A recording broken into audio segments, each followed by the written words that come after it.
Hello, my name is Shivam Singh.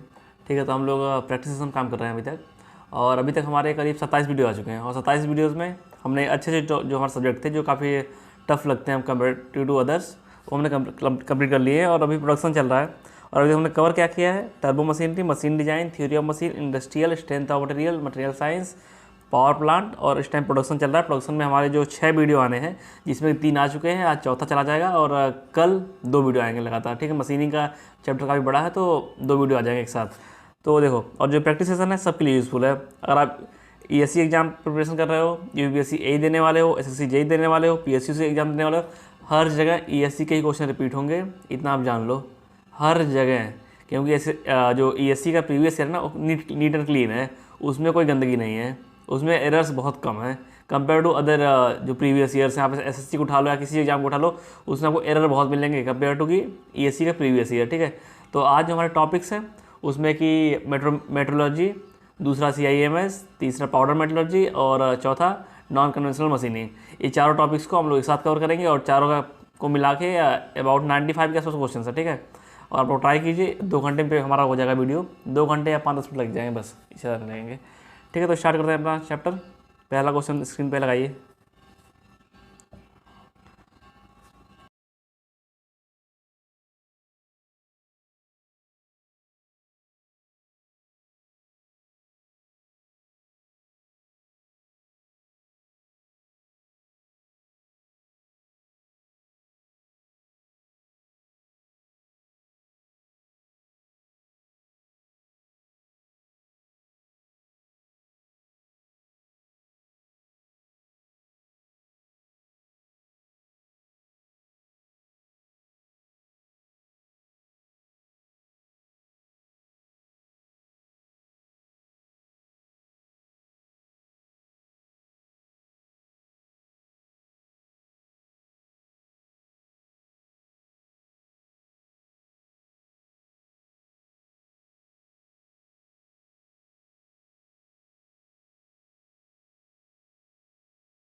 देखो, ये question हो गया, और इसमें आप जो मैच कराना था हमें, तो सिंपल सा है, सबसे ईजीएस्ट जो लगे वो पकड़ लो आप। आपने ऑप्टिकल फ्लैट पढ़ रखा है, ठीक है, आपने ऑप्टिकल फ्लैट पढ़ रखा है, तो बी के लिए क्या अवेलेबल है? 4 और 5। तो 4 पढ़ो, 4 और 5। Joining hydraulic piston rod for the agriculture machinery, ये गलत है। Measurement of very small displacement, ये सही है। ठीक है, बी का 5 आपने मैच कराया, बी का 5 मैच कराते ये दोनों ऑप्शन एब्सोल्यूट हो गए, और ए का 3 ऑटोमेटिक हो गया। आप सी चेक करिए, सी ऑटो कॉलीमीटर, ऑटो कॉलीमीटर। ठीक है, तो ऑटो कॉलीमीटर के लिए हमारे पास ऑप्शन अवेलेबल है 1 और 4। तो पहला है कि स्मॉल एंगुलर डिवीजन होगा, तो वैसे यही आंसर आपको पता होगा। और 4 जो है जॉइनिंग ऑफ हाइड्रोलिक पिस्टन, ये गलत है। ठीक है, तो यही होगा। तो हमारा 351 मिल रहा है ऑप्शन बी में ओनली, तो पहले का भी हो जाएगा। और देखो यार, जो ये चैप्टर्स हैं इसमें काफ़ी बहुत एक्सप्लेनेशन नहीं है, कोई मतलब कोई खास एक्सप्लेनेशन नहीं रहेगा। चीज़ें फैक्चुअल बेस्ड हैं, जैसे यही क्वेश्चन है तो फैक्चुअल बेस्ड है, आपको याद होना चाहिए। अगर याद नहीं, याद कर लीजिए, कोई बड़ी बात नहीं है इसमें। ठीक है, और क्वेश्चन के थ्रू ही आप सीख सकते हैं आराम से। ये इतना बड़ा वास्ट प्रीवियस ईयर है ना, अगर आप पूरे क्वेश्चन लगा लेते हो तो आपको कुछ पढ़ने की जरूरत नहीं है। ठीक, क्वेश्चन के थ्रू आप बहुत सीख सकते हो। ट्राई कीजिए क्वेश्चन नंबर 2।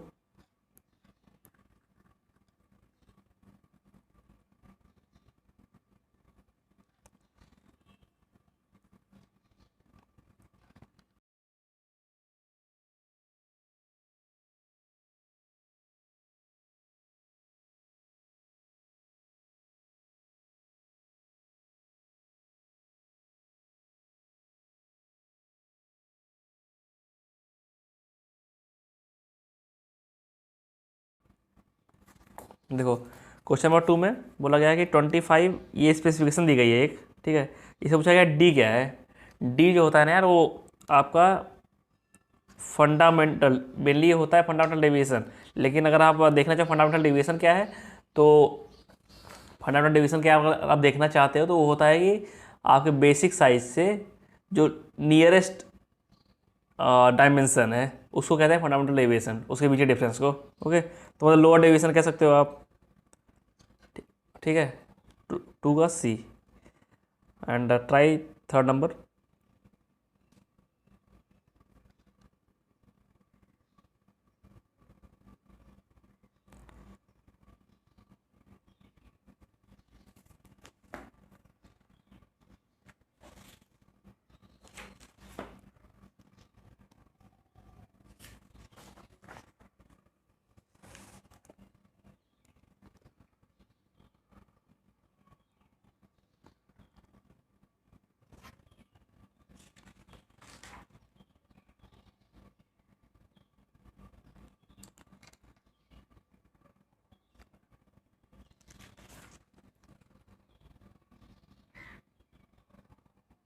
देखो ये जो क्वेश्चन से बोला गया है कि कौन सा इंटरफेरेंस फिट है, तो आपको ये पता होगा पुश फिट जो होता है, जो पुश फिट वो होता है आपका transition fit, then running fit is the clearance fit, and sliding fit का पता नहीं क्या होता है, शायद स्लाइडिंग फिट भी आपका क्लियरेंस होना चाहिए, मुझे एग्जैक्ट आइडिया नहीं है स्लाइडिंग वाले का, लेकिन जो स्ट्रिंग फिट है, string fit it is the interference fit. Okay, तो थर्ड का डी हो गया। फोर्थ नंबर ट्राई कीजिए।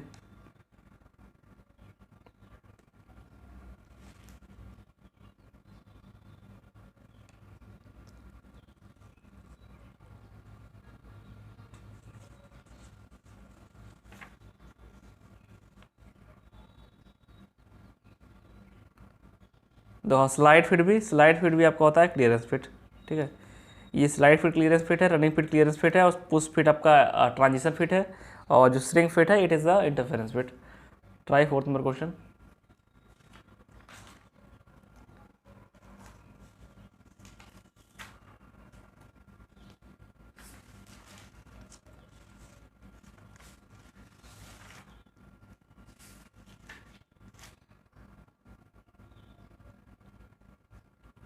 देखो जो आपका एम सिस्टम और ई सिस्टम है, बेसिकली एम सिस्टम ई सिस्टम होता क्या है मैं समझाता हूँ हल्का सा। देखो एम सिस्टम में होता है कि हम एक लाइन, मान लो सरफेस हमारी ऐसी ऐसी है, ठीक है, हम एक ऐसी लाइन खींचते हैं कि ऊपर का जो एरिया ये वाला और नीचे जो एरियाज़ हैं ये सब, ठीक है, ये इनका समेसन जीरो हो जाए, मतलब इनका समेसन इक्वल है, ऊपर वाला इक्वल टू नीचे वाला। ठीक है, ओके, इसे हम कहते हैं एम सिस्टम। इनवेलप वाले में क्या होता है कि हमारा ऐसी रफनेस है, इस पर हम एक रोलर लेंगे और इसको ऐसे से घुमा देंगे, तो इससे जो कर्वेचर बनेगा, उससे हम देखेंगे इसके ऊपर कितना आ रहा है पॉजिटिव एरिया, नीचे कितना आ रहा है नेगेटिव एरिया। ठीक है, वो होता है system, but both of these are related to flatness of surface. ठीक है सर, फ्लैटनेस या फिर रफनेस कह सकते हो आप, रफनेस कहेंगे। It is about the surface finish. ठीक है, तो फोर्थ का डी होगा। Try fifth number.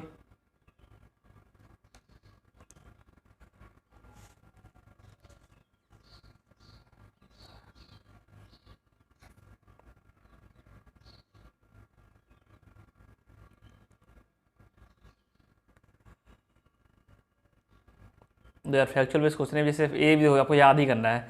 जैसे कि होता है कि इन्होंने पूछा है रेलवे व्हील फिटेड बाई, तो एक ऑटो फ्रेड मशीन होती है, उससे हम फिट करते हैं इसको, और ये होता है इंटरफेरेंस फिट होता है। ठीक है, इंटरफेरेंस का एग्जाम्पल देख लो आप, सिलेंडर लाइनर हो जाए, या फिर बियरिंग का outer race with outer race, और बियरिंग का inner race with shaft, bearing का आउटर रेस विथ होता है जो बाहर जो मूव कराएगा उसे। ठीक है, और इनर रेस विथ सैफ्ट, ये चार हमारे एग्जाम्पल हो गए। ये हमारे होते हैं इंटरफेरेंस फिट के। क्या क्या है, पहला सिलेंडर का आईसीए का सिलेंडर एंड लाइनर, दूसरा रेलवे व्हील्स, ठीक है, तो तीसरा बियरिंग का आउटर रेस और आउटर क्या लगा होता है यार, आउटर केसिंग शायद वो, और चौथा बियरिंग का इनर रेस एंड सैफ्ट और एक्स। ठीक है, तो ये चार हो गए हमारे एग्जाम्पल इंटरफेरेंस फिट के, याद कर लिखिएगा, इसी से पूछेंगे हमेशा।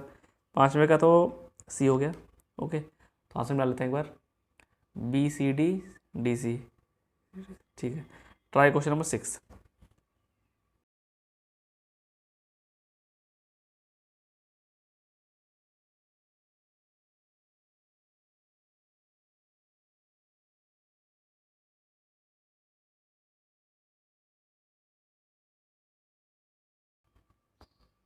देखो 6 क्वेश्चन नंबर में है कि जो स्क्रैचेस, इस टूल मार्क्स और sketches in the surface having the directional quality, जो मान लो मशीनिंग हम करते हैं, ऐसे लाइनें खींच जाती है ना, मान लो प्ले ऐसे से खींच कर रहे हैं तो, या फिर ऐसे ऐसे किसी में यूँ यूँ, ठीक है, या फिर टर्निंग कर रहे हैं तो ऐसे ऐसे गोला गोला बन जाता है, उसमें आप ध्यान से देखोगे तो उसी के बारे में पूछे, उसे कहते हैं क्या, वो उसे हम कहते हैं ले।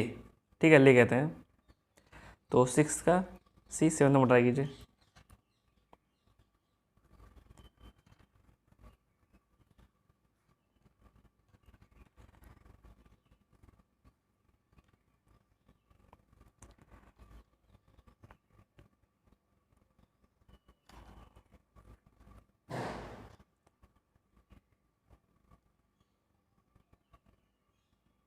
देखो अगला क्वेश्चन 7वां, about the clearance fit. Clearance fit में होता क्या है कि आपका होल का जो टॉलरेंस जो है ना ऊपर होना चाहिए और सेट का नीचे होना चाहिए। ठीक है, यहाँ बीच में जगह होनी चाहिए, बीच में क्लियरेंस होना चाहिए, इसे हम कहते हैं क्लियरेंस फिट।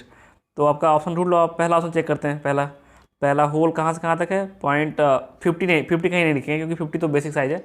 होल आपका है 0.005 से 0.015, और जो सेफ्ट की डायमेंशन ये है, तो ये आपका है माइनस पॉइंट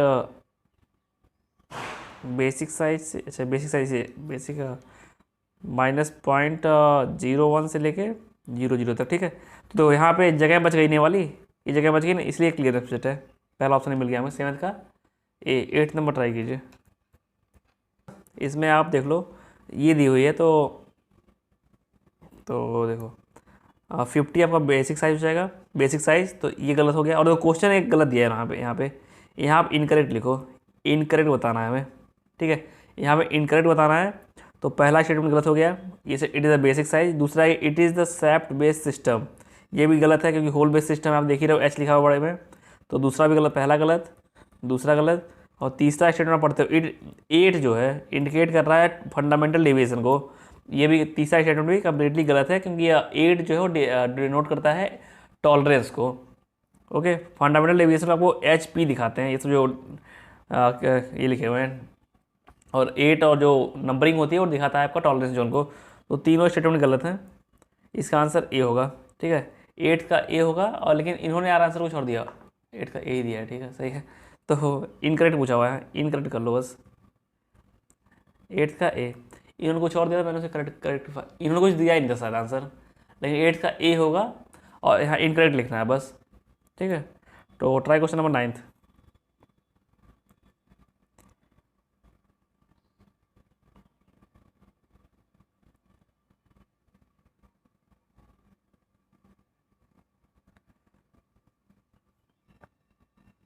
तो जो 9th क्वेश्चन नंबर है उसमें बोला गया in centralize inspection material handling is less. ये सही है क्योंकि अगर आप एक जगह कर रहे हो इंस्पेक्शन तो मटेरियल हैंडलिंग लेस होगी, because less number of gauges and instrument are required as inspection is carried out at one location. सही है, दोनों कन्विंसिंग लग रहा है पढ़ने में, ठीक है। Try question number 10th। एक मिनट रुक जाओ, मेरा लो आंसर 6 CAA B। 9th का उन्होंने बी दिया हुआ है, 9th का इन्होंने वो बी दिया हुआ है, लेकिन मुझे ये लगता है, ठीक है, मैं इसको सही कर दे रहा हूँ। इन्होंने 9th का बी दिया कि मुझे लगता है कि देखो अगर एक जगह अगर कोई मटेरियल का इंस्पेक्शन कर रहे हैं, अगर एक जगह करेंगे तो मटेरियल वहाँ गया, सारा इंस्पेक्शन हो गया, और वही अब अगर आप कर दो कि टूल्स अलग अलग जगह रख दो, तो पूरे मटेरियल को मूव करना पड़ेगा हर जगह, ठीक है। तो ज़्यादा मूवमेंट होगी उसकी, मटेरियल हैंडलिंग की इफिशियंसी कम हो जाएगी। तो मुझे तो ये लगता है, लेकिन उन्होंने आंसर बी दिया हुआ, ठीक है। Try question number 10th।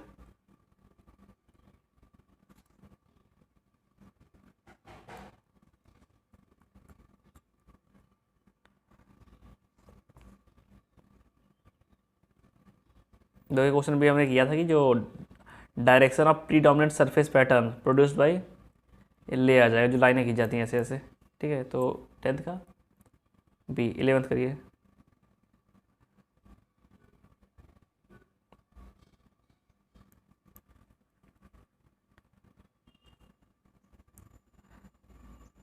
जैसे क्वेश्चन है सिंपल सिंपल है, अगर आपको आता है ठीक है, नहीं आता तो फैक्चुअल बेस है, आपको याद कर लो, उसमें कोई वो नहीं है। अब इसमें क्या सीखोगे, क्या फैक्ट होगा, कोई इंडिकेट सिंबल बताना है, ठीक है, रफनेस का, ये होता है सिंबल। 10th 11th का सी। 12th नंबर तक करिए।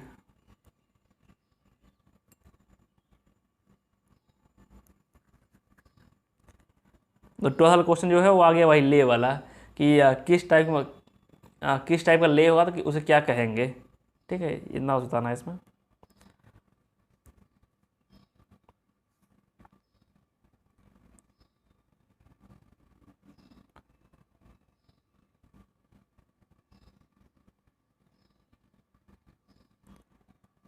देखो इसमें ये बोला गया है पैरेलल, इसे हम कहते हैं पैरेलल, ठीक है। तो पैरेलल कौन सा है, ये दिख रहा है आपको, तो ये सिंपल हो लॉजिक, अगर आप देखो लॉजिक से तो हो जाएगा।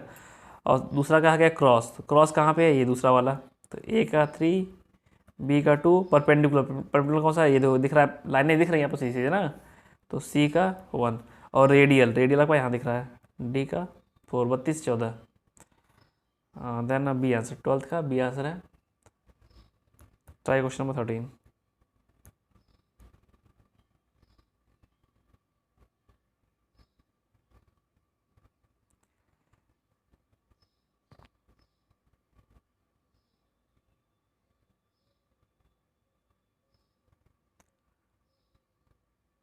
दो ये जो मैं पीछे बता रहा था क्वेश्चन एक बार कि बियरिंग बुश के साथ जो होता है इंटरफेरेंस, वो भी होता है आपका इंटरफेरेंस, ठीक है।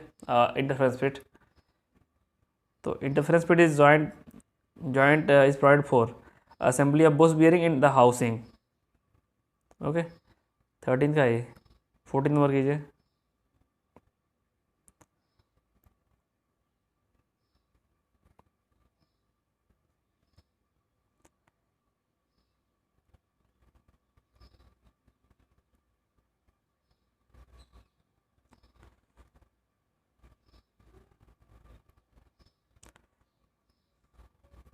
देखो ये जो क्वेश्चन है, जो होल का H7S6 दिया हुआ है ना, तो जी तक जो होगा, तो जी तक जब आएंगे तो हम यहीं पर रहेगा, ठीक है। जो होल है, जी से जब ऊपर जाएंगे तो ये होल नीचे की तरफ जाना शुरू होगा, और सेफ्ट जो ऊपर की तरफ जाना शुरू होगा, मतलब इंटरफेरेंस होना शुरू होगा, ठीक है। तो यहाँ ट्रांजिशन फिट रहेगी, और एम के बाद, शायद एम के बाद जो होता है हो जाता है इंटरफेरेंस फिट, कि मतलब होल नीचे आ जाएगा पूरा, सेफ्ट ऊपर चला जाएगा, तो हो जाएगा इंटरफेरेंस, ठीक है। तो ये एम याद कर लो, एक जी याद कर लो आप। जी से लेके एम तक ट्रांजिशन फिट, और जी से पहले आपका क्लियरेंस फिट, और एम के आगे आपका इंटरफेरेंस फिट। तो यहाँ पे क्या दिया है, यहाँ पे एस दिया हुआ है, एच आपका नीचे यहाँ पे था, और एस जो है सेफ्ट का ऊपर हो जाएगा, ठीक है। तो आपका आंसर आ जाएगा इंटरफेरेंस फिट, 14 का डी। मैचिंग BCBAD, 14 का डी, सॉरी, हाँ डी है, ठीक है। 50 नंबर ट्राई कीजिए।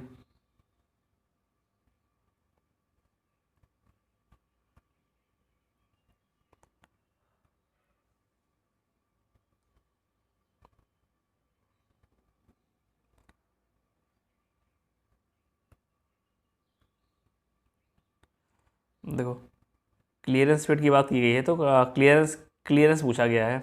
तो क्लियरेंस आपका क्या होता है, जो होल मान लो ऊपर है, सैफ्ट नीचे है, तो होल का मिनिमम और सैफ्ट का मैक्सिमम। ओके, तो minimum hole size minus maximum shaft size, B ये रहा ऑप्शन। तो 15 का बी। 16 नंबर ट्राई कीजिए।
ये देखो यार, इसमें बोला गया है कि इन इंटरफेरेंस फिट वैल्यू इन्होंने बता दिया है। ओके, तो बोला गया these fits are recommended for two parts frequently dismantled and assembled.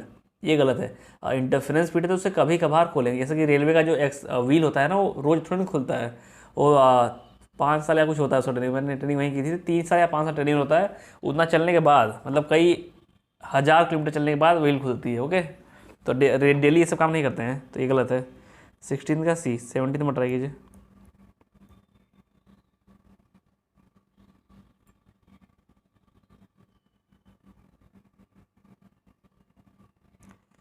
Seventeen number try कीजिए।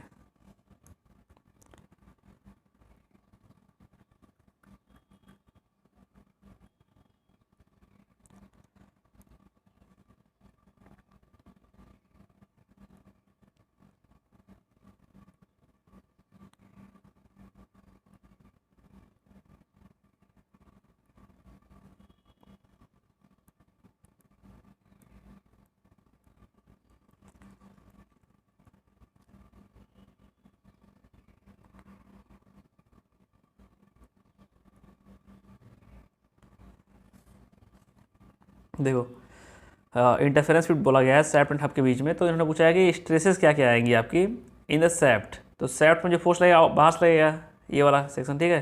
तो पहली बात तो रेडियल कंप्रेसिव फोर्स आ जाएगा।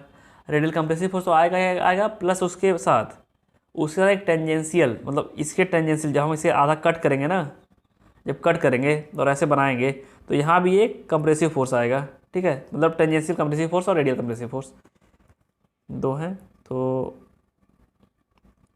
डी ऑप्शन में दिया हुआ है कि compressive tangential stress and compressive radial stress. इसे अब आप लिंक करना चाहो तो थिक सिलेंडर से लिंक कर सकते हो, वहाँ से भी आंसर आ जाएगा। 17th का डी। Try question number 18।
देखो यार, होल बेसिस सिस्टम है और आपने हमने यही किया कि इन्होंने बोला मिनिमम क्लियरेंस बोली है, तो ये हो गया आपका मिनिमम क्लियरेंस, ये हो गया 0.01। मैक्सिमम क्लियरेंस बोला तो ये हो गया 0.02। और यहाँ से यहाँ तक का समेशन देख लो आप, 1.5x प्लस 0.01 प्लस x। तो इसको इक्वल करने पे x की वैल्यू हमारी निकल के आ गई 0.004। तो जो होल का टॉलरेंस है वो आ जाएगा हमारा 0.006, और जो सेट का टॉलरेंस है वो आ जाएगा 0.004। ओके। तो फिर अगला इन्होंने बोल दिया कि ये जो है बेसिक होल सिस्टम है। बेसिक होल सिस्टम है तो जो बेसिक साइज होगा होल का वो आपका बेस साइज हो जाएगा, मतलब ये 25 हो जाएगा। ओके। इसके ऊपर जो आएगा 25.006, ठीक है, समझे ना। होल का ये हो गया डायमेंशनिंग। और फिर उसका सेफ्ट में देखते हैं, तो सेफ्ट में यहाँ पर आने के लिए हमें इतना डिक्रीज करना पड़ेगा। तो क्या होगा 24.99। ओके, यहाँ हो गया ना, यहाँ इसका, और उसमें से आप 0.004 घटा दो तो क्या आएगा, अब इतना सा मिल जाएगा। लो लिमिट 25, हाई 25.06, ये इतना, और इसमें से आप अगर 0.004 घटाते हो तो यही आएगा, ठीक है। तो ये आंसर है। समझ गया ना कैसे किया मैंने? हाँ, अगर नहीं आ रहा दोबारा देख लेना, समझ में नहीं आया तो। Then try question number 19।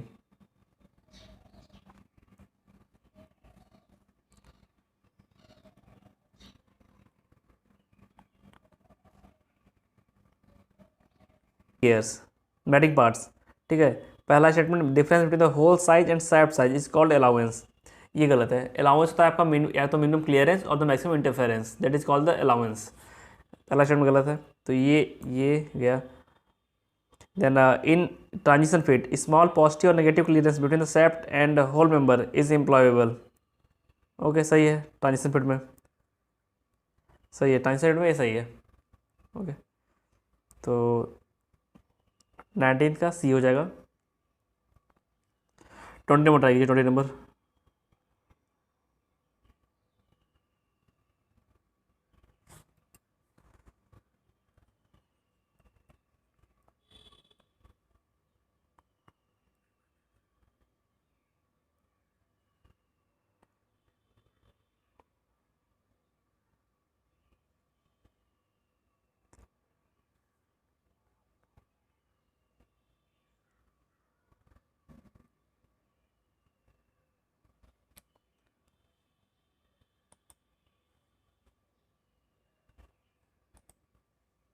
तो जो क्वेश्चन नंबर 20 है उसमें बोला गया है कि और उसमें बोला गया है कि एक मिनट यार, कहाँ है?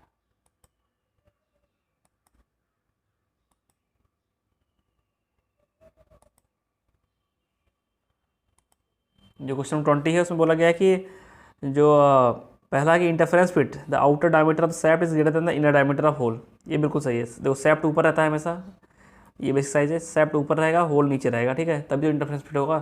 तो outer is more than inner, ये एकदम सही है। दूसरा स्टेटमेंट है amount of clearance obtained from the assembly of hole and shaft resulting in interference fit is called positive clearance. यहाँ क्लियरेंस पॉजिटिव कभी नहीं होगा, इट विल ऑलवेज नेगेटिव। देख रहे हो ना, सैफ्ट ऊपर है आपका होल से, तो ये एब्सर्ड हो गया। 20 का सी आंसर हो जाएगा। And try question number 21। 21 try कीजिए।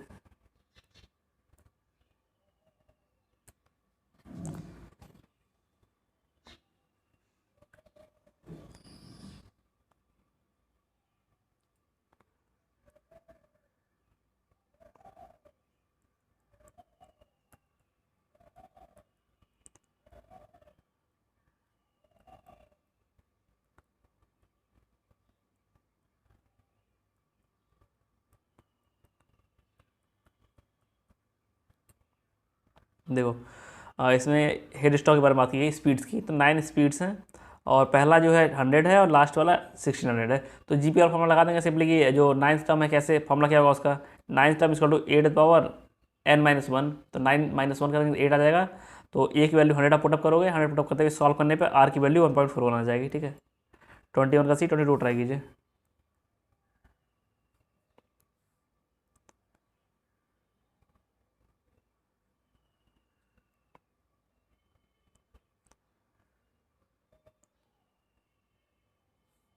देखो ये क्वेश्चन हम कर चुके हैं। यहाँ इन्होंने बताया कि शुगर केन की क्रशिंग में जो रोलर्स लगे होते हैं उसमें इंटरफेरेंस फिट होता है, ठीक है, ओके, ये बात समझ में आई। अगला है कि this helps in removing the roll from the shaft wherever not needed. ये गलत है यार, हमेशा रिमूव नहीं कर सकते हैं आप, ठीक है। वो इंटरफेरेंस फिट अगर एक बार हो गया ना, तो कई साल तो ऐसा लगा रहेगा। कभी कभार उसको अलग करेंगे जब उसमें कुछ टेक्निकल फॉल्ट आएंगे या कुछ मेंटेनेंस करना होगा। तो जैसे सिलेंडर का लाइनर और सिलेंडर का ब्लॉक है, तो सिलेंडर है तो उसको रोज ना अलग करते हैं, कभी कभार जब इंजन खुलता है तब उसमें काम होता है। तो ये गलत है। फिर से 22 का सी, ये बार बार आ रहा है क्वेश्चन को। 23 ट्राई कीजिए।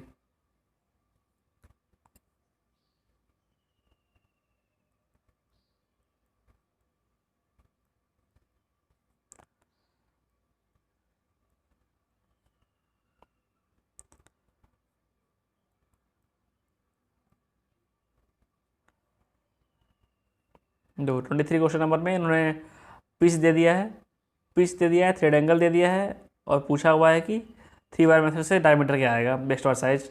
तो फॉर्मूला में बताइए, D equal to P/2 into sec अल्फा/2। और तरीका याद नहीं होता फॉर्मूला, हमेशा हमें भूल जाता था, तो एक ट्रिक बना लो DPS करके, DPS, ठीक है। DPS स्कूल आपने सुना होगा ना, दिल्ली पब्लिक स्कूल्स।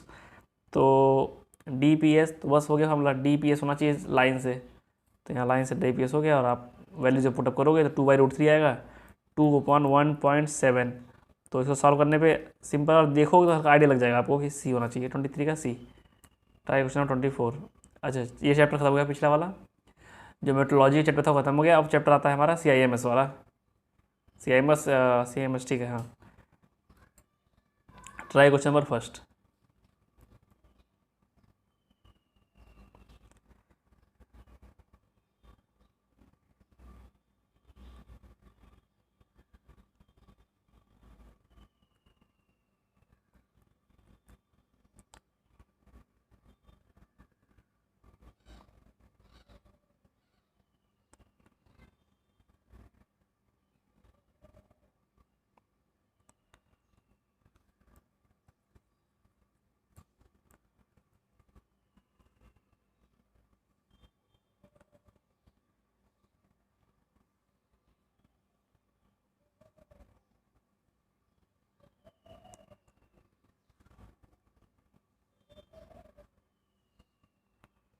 देखो पहला जो मैचिंग तो है सिंपल फंडा, जो आपको सबसे इजीएस्ट लगे उसे आप पकड़ लो, उसी पे सॉल्व करते चले जाओ। तो सबसे इजीएस्ट में लिखा है इसमें पैरिटी चेक, ठीक है। तो क्या का ऑप्शन है 1 और 4। तो contouring and tape preparation time करते हैं पैरिटी चेक, मतलब जब टेप को चेक करना होता है, ठीक है। तो सी का 1 हो गया, नहीं बी का 1 हो गया, बी का 1 होते ही ये ऑप्शन चला गया हमारा, ठीक है।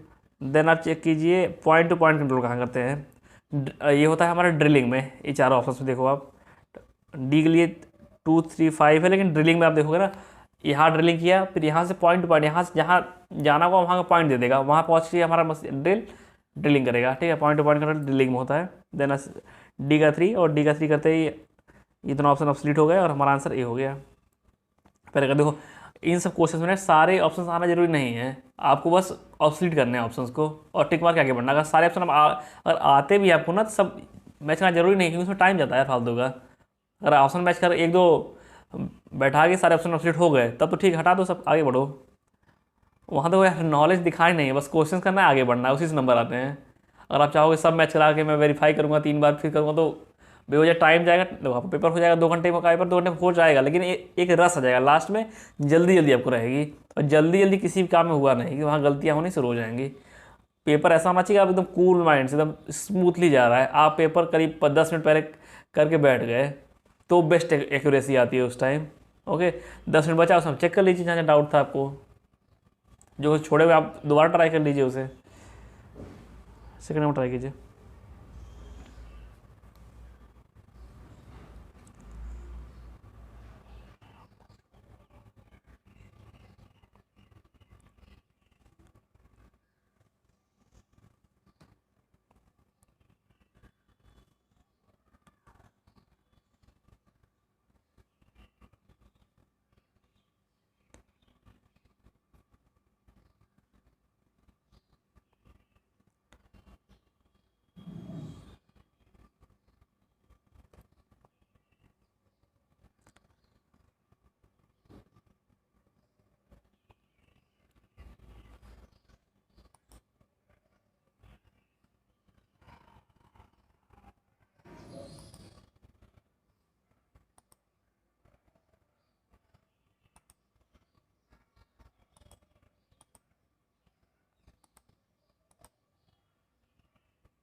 जो दूसरा क्वेश्चन नंबर है उसमें बोला गया कि आप प्रोडक्शन जॉब कर रहे हो, और दूसरा कि choice of numerically controlled machine would include, ठीक है, कौन सा करेक्टरिस्टिक्स होगा जिसमें कि हम एनसी मशीन को चूज करेंगे।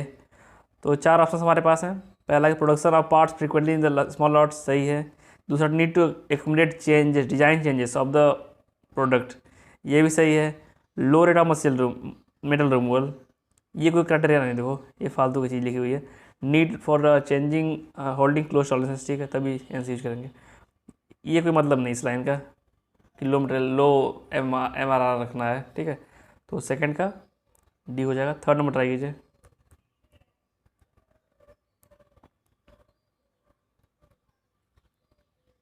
तो जो थर्ड नंबर क्वेश्चन मुझे भी इसका आइडिया है नहीं, APT का मुझे भी आइडिया नहीं है, मैंने पढ़ा भी नहीं है, कहीं पूछते भी नहीं APT यार।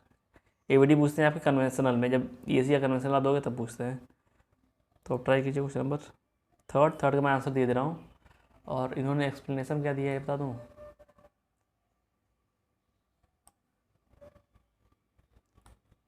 एक्सप्लेनेशन में बड़ा लंबा चौड़ा कुछ दिया है। Go delta DX divide DZ अगर लिखा हुआ है तो this is the incremental instruction and use to make move अगर tool in the specific direction from the current position. इतना बस एक्सप्लेन किया हुआ है कि अगर गो डेल्टा लिखा हुआ है तो इसका मतलब है कि इंक्रीमेंटल है, और यहाँ लिखेंगे DX डिवाइड DZ, ठीक है, जहाँ जाना होगा ऐसे। तो थर्ड का सी हो जाएगा। एंड क्वेश्चन नंबर 4 ट्राई कीजिए।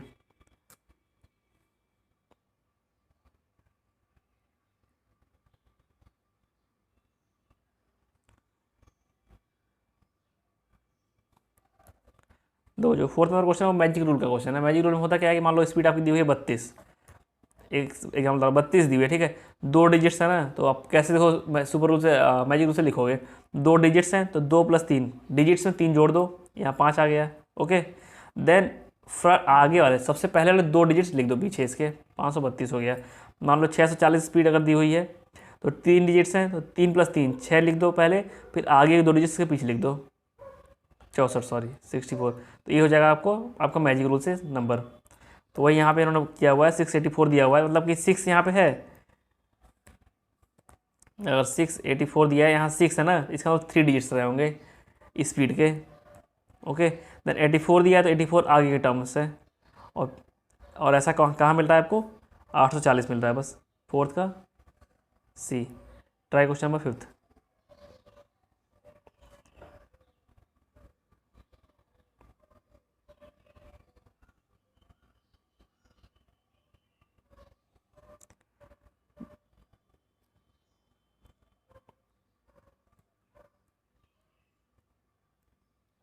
देखो, जो क्वेश्चन नंबर 6 है उसमें बोला मैच कराना है, तो सीएनसी में पोस्ट प्रोसेसर होता है, ठीक है। दूसरा, मशीनिंग सेंटर में टूल मैगजीन। हाँ, मशीनिंग सेंटर में काफ़ी सारे टूल्स लगे होते हैं एक साथ, ठीक है। एक आपका वर्क पीस आके रखा जाएगा ऐसे, और सारे चारों तरफ टूल्स काम करना शुरू कर देंगे उस पर, बस नीचे बेस पे काम नहीं कर पाते हैं मशीनिंग सेंटर पे। ये भी सही है। डीएनसी एफएमएस मतलब फ्लेक्सिबल मैन्युफैक्चरिंग सिस्टम। ओके, तीनों सही है इस तरीके से। तो 5th का ए हो जाएगा। Try question number 6।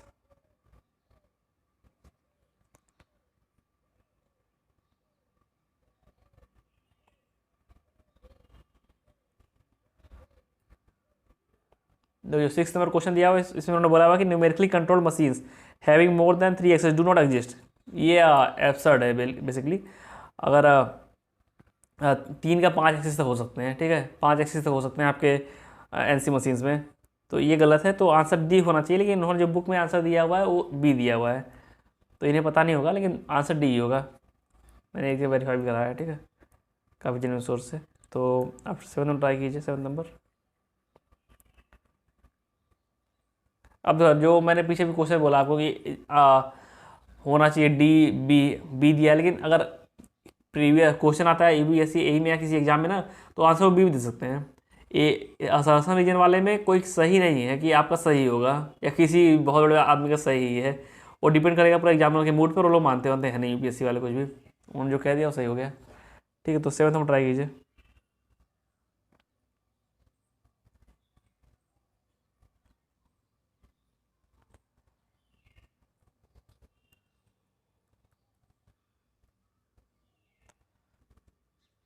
ओके, इतना मुझे पता है।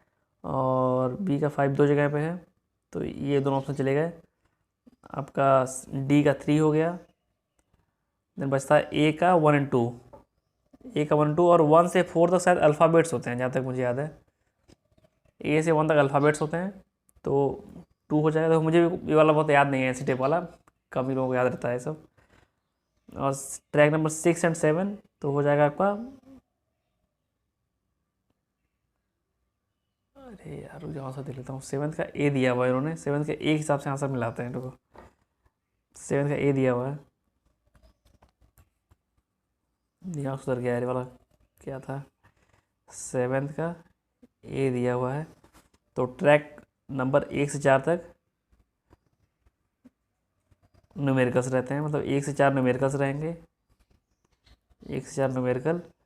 देन 5 ट्रैक नंबर में पता है कि पैरिटी चेक होता है। देन 6 से 7 तक, 1 से 4 हो गया, 5 6 7 6 7 हो गया न्यूमेरिकल्स। 8 नंबर क्या बोला हुआ है? End of block. 8 number end of block, ठीक है। तो 7th का आपका हो जाएगा, ए हो ही चुका है, उसमें क्या हो जाएगा? ट्राई कीजिए क्वेश्चन नंबर 8।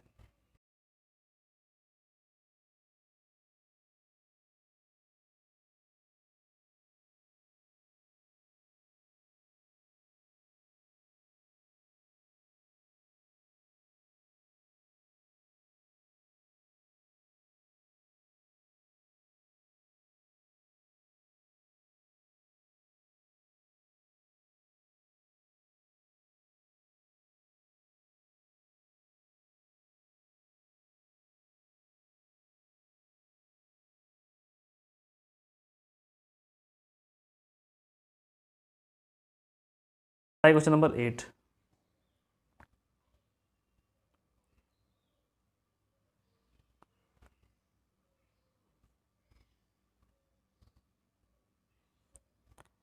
देखो जो 8th नंबर क्वेश्चन है, 8 नंबर जो क्वेश्चन है उसमें बोला गया है कि गो गो टू और गो डेल्टा।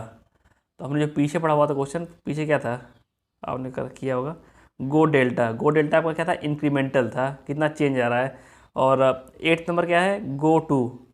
ओके, तो मुझे जो लग रहा है आंसर इसमें, तो from point to point motion के लिए तो गो डेल्टा भी हो सकता है क्योंकि इंक्रीमेंटल जाएगा, गो टू भी हो सकता है। लेकिन जो स्लैश लगा दिया उसके पहले, उसकी दिक्कत ज़्यादा आएगी। ये नहीं आएगा, यहाँ स्लैश नहीं लगना चाहिए था बीच में। तो 1 और 2 होना चाहिए आंसर। 8th का ए होना चाहिए, 8th है, ए है भी। 9th नंबर ट्राई कीजिए।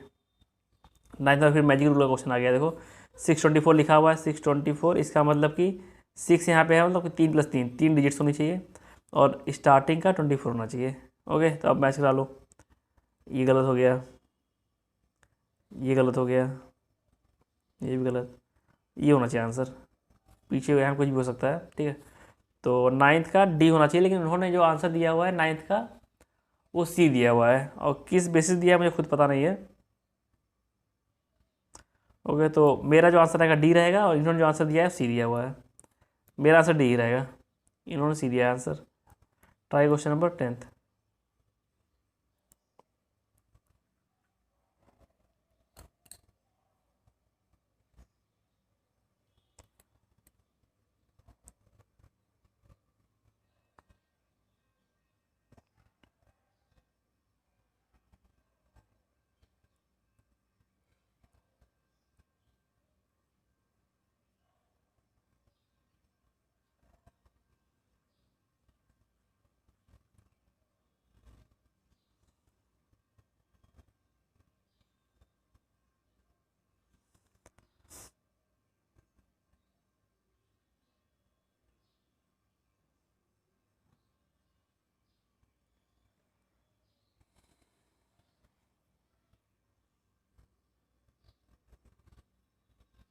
देखो, जैसे बोला गया है कि जब हम प्रोग्रामिंग करते हैं एनसी मशीन की इन द एपीटी लैंग्वेज, तो क्या क्या होना चाहिए, तो क्राइटेरिया क्या क्या होना चाहिए, 3 क्राइटेरिया दिए हुए हैं। देखो, इससे पहला कि गो ओनली कैपिटल यूज्ड, ये तो हमने पीछे देखा अभी, ओनली कैपिटल यूज़ हो रहे थे।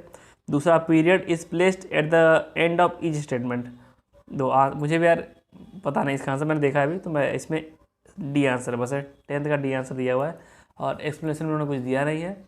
और आप याद कर लो फिर, ये वाला याद करो कि ओनली कैपिटल्स यूज होंगे, period is placed at the end of the, ये दोनों गलत हैं, कोई इंसर्शन नहीं होगा, कोई पीरियड नहीं होगा। ओके, तो 10th का डी। 11th नंबर कीजिए। ये जो चारों चैप्टर्स ऐसे ही हैं यार, बहुत नहीं, अगला सही है, नॉन कन्वेंशनल मशीनिंग वाला, पाउडर मेटलर्जी वाला, वो सही है, उसमें कोई दिक्कत नहीं आती। जो CIMS वाला है ना, उसमें कुछ ही पूछते हैं, तो दिक्कत उसी मेनली आती है। आप ट्राई कीजिए 11th number.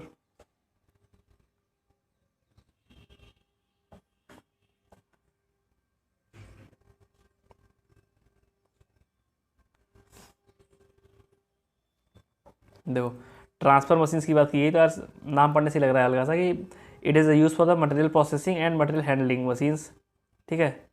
Transfer machine can be defined as a material processing and material handling machines. तो 11th का सी हो जाएगा। Try 12th, question number 12th।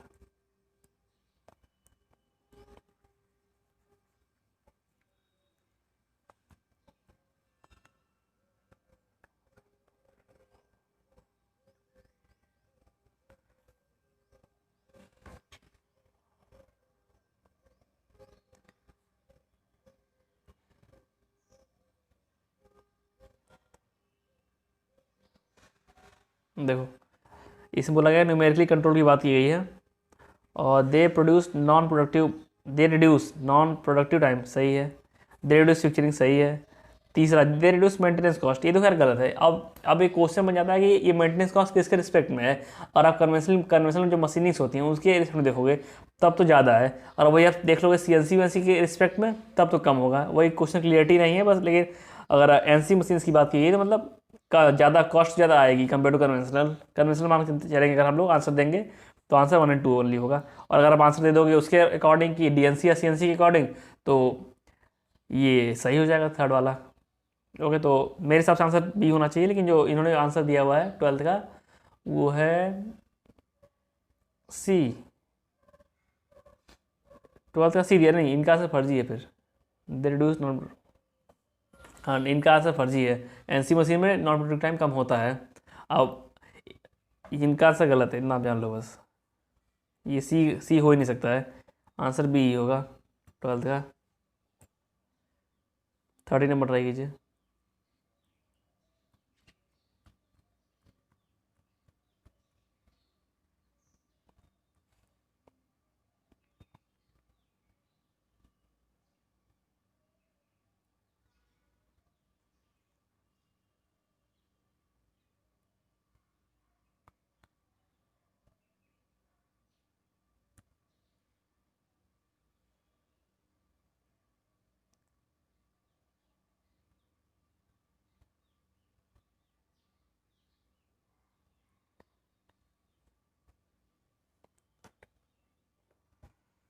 देखो, इस क्वेश्चन बोला गया कि पॉइंट टू पॉइंट जो कंट्रोल है रोबोट का, उससे क्या एसोसिएटेड्स हैं इन चारों में।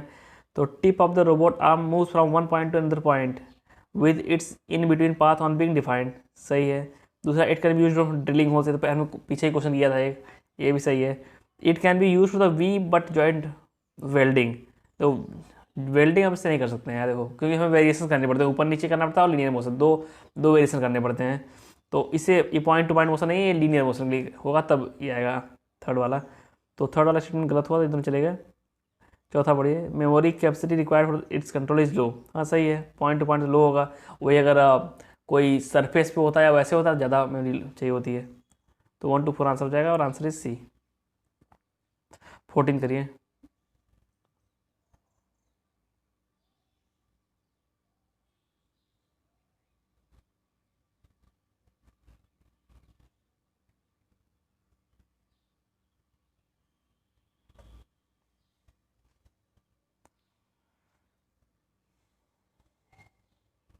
देखो, मशीनिंग सेंटर होता है ये ना, कि मान लो जैसे कि आपने कई मूवीज़ में देखा होगा, जैसे आयरन मैन में दिखाते हैं कि एक जगह कहीं ब्लॉक रखा है, वर्क पीस रखा हुआ है, सारी मशीनें आके, मशीन यही सेट है, अपने आप काम कर रहे हैं इस पर, मशीन के टूल्स खत्म हो गया, दूसरा मैगजीन लग गया, उसमें कई सारे टूल्स अलग अलग टाइप लगे हुए हैं, उन्होंने काम करना शुरू कर दिया। इसे हम कहते हैं मशीनिंग सेंटर, कि मतलब वर्क पीस को हमने जगह सेट कर दिया और उस पर चारों तरफ से काम हो रहा है, बस बेस को छोड़ के चारों तरफ से ऊपर से लगातार काम हो रहा है, ठीक है।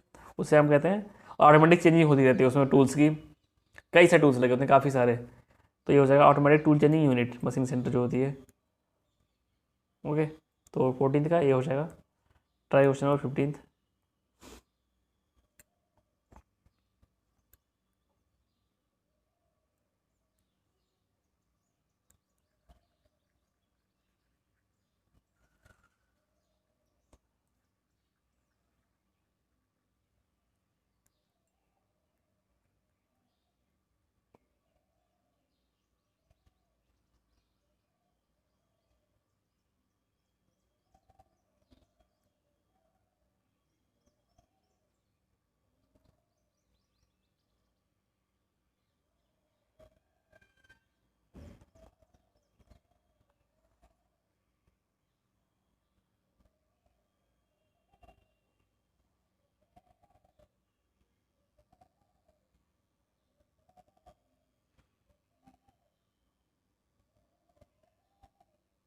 देखो, ये जो है क्वेश्चन, और फिर एनसी सिस्टम है, पहला ऑप्शन है एनसी सिस्टम। तो एनसी सिस्टम के लिए हमारे पास ऑप्शन अवेलेबल है 1 and 4, तो सारे नहीं पढ़ना है, सब नहीं पढ़ने लगना है कि लाइन से पढ़ने लगे, बहुत लंबे लंबे स्टेटमेंट है।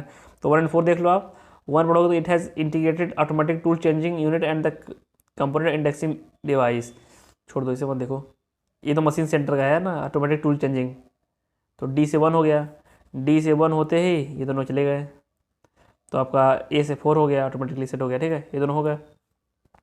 देना पड़िए सीएनसी के लिए, बी के लिए हमारे पास अवेलेबल है 2 and 3। तो number of machine tools are controlled by a computer, no tape reader, the part program is transmitted directly to the machine from the computer memory. ये तो है, ये आपका डीएनसी टाइप का लग रहा है कि एक जगह कंप्यूटर सेट है और सारे टूल्स को इंस्ट्रक्शंस भेज रहा है, ठीक है। तो ये डीएनसी टाइप लग रहा है, तो डी एन सी का 2 हो जाएगा, बी का 3 हो जाएगा, तो 4 3 1 2। तो ये आपका सी ऑप्शन अवेलेबल है, 15 का सी हो गया, ठीक है। क्वेश्चन नंबर ट्राई कीजिए आप 16।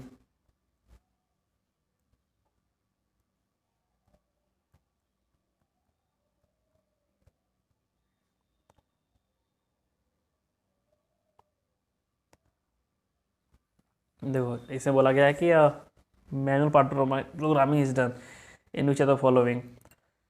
तो जो CNC में तो ऑटोमेटिक FNS वो भी DMS का ही पार्ट है FMS, तो NC मशीनिंग होगा। जो सबसे पहले आ गया उसी मान लो, बट उसी कहते होंगे मैनुअल। ठीक है, 16 का B होना चाहिए। हाँ सही है, ट्राई 17 नंबर।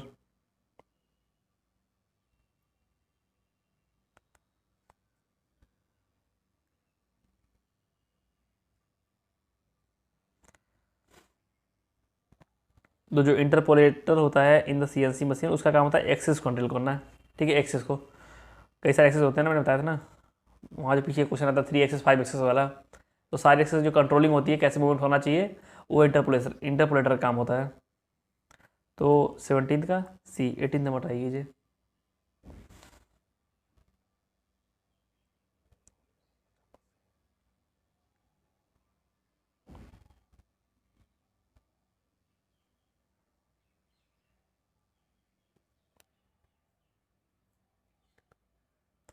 देखो, जो सैटेलाइट कंप्यूटर होता है इन द DNC, उसका काम होता है कि जो हमारा सॉफ्टवेयर, जो हमारी प्रोग्रामिंग हो गया है, उसे भेजना टू द टूल्स या फिर टू द कंप्यूटर्स, जो नीचे कंप्यूटर्स लगे हुए हैं। ठीक है, to share the processing of the large size NC machines, मतलब वही इंस्ट्रक्शन थे ना। 18 का B, try question number 19।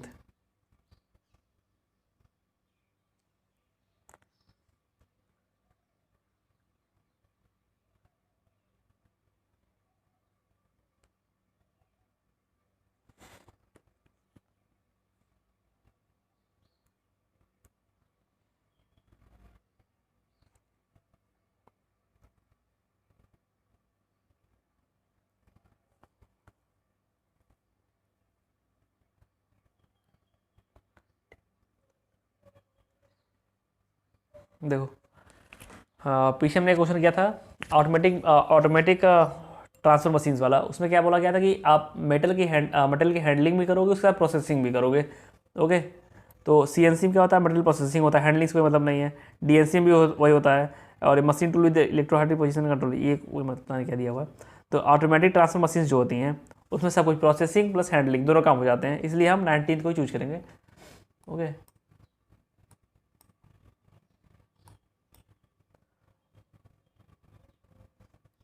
Then automatic transfer machine 19 का B हो जाएगा। 20 नंबर ट्राई कीजिए, 20 नंबर।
बड़ा टफ चैप्टर है अरे। टफ क्या है, इसके बारे में लोग पढ़ते कम है ना, मुझे बहुत अच्छे से आता नहीं है, हालत खराब जा रही है इसमें। क्वेश्चन नंबर जो 20 है, उसमें बोला गया है कि good dynamic performance is usually difficult to achieve in the robot which contain a rotary base. तो position speed and acceleration of the, पहला स्टेटमेंट बढ़िया ध्यान से पढ़ना। Position speed and acceleration of the other joints can cause variations in the reflected torque and moment of inertia. सही है, पहला सही है। दूसरा है the moment of inertia reflected at the base depends on the distance between the base axis and manipulated object. ये भी सही है। और उसके मास पे डिपेंड करेगा, जब मोमेंट ऑफ इनर्शिया है तो मास पे और डिस्टेंस पे। तीसरा क्या है, moment of inertia reflected at the base depends upon the distance between the base axis and the manipulated objects. दोनों सही हैं यार, अंतर क्या है? बी का क्या दिया हुआ है? ए दिया हुआ है, दोनों सही है, सब सही है। इन्होंने बस इसमें अंतर कर दिया डिपेंड्स एंड ऑल्सो डिपेंड्स, तो उससे कोई मतलब नहीं है। यहाँ पे मास लिखना चाहिए था, मास भी डिपेंड करेगा और डिस्टेंस भी डिपेंड करेगा। तीनों सही है, 20 का ए। Okay, try question 21।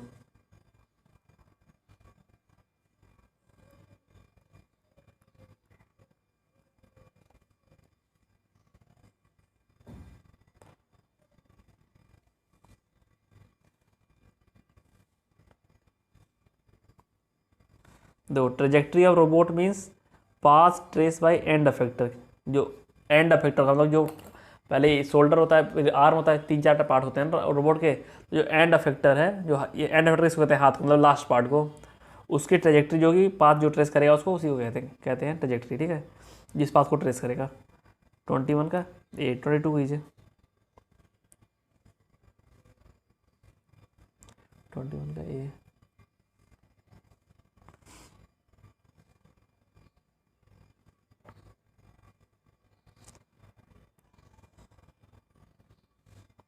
तो इससे बार बेसिकली फैक्चुअल बेस्ड क्वेश्चन, इसमें कुछ समझा नहीं सकते हैं, जो है सो है इसमें। जैसे एक क्वेश्चन आ गया, rank based clustering as apply to the manufacturing automation is an approach of grouping the machines into the cell in the FMS system. अब यही होता है। अब इसमें क्या, ये कैसे नाम दिया गया इन्होंने इसे, approaching an approach of grouping the machines into a cell in FMS. 22 23 try कीजिए।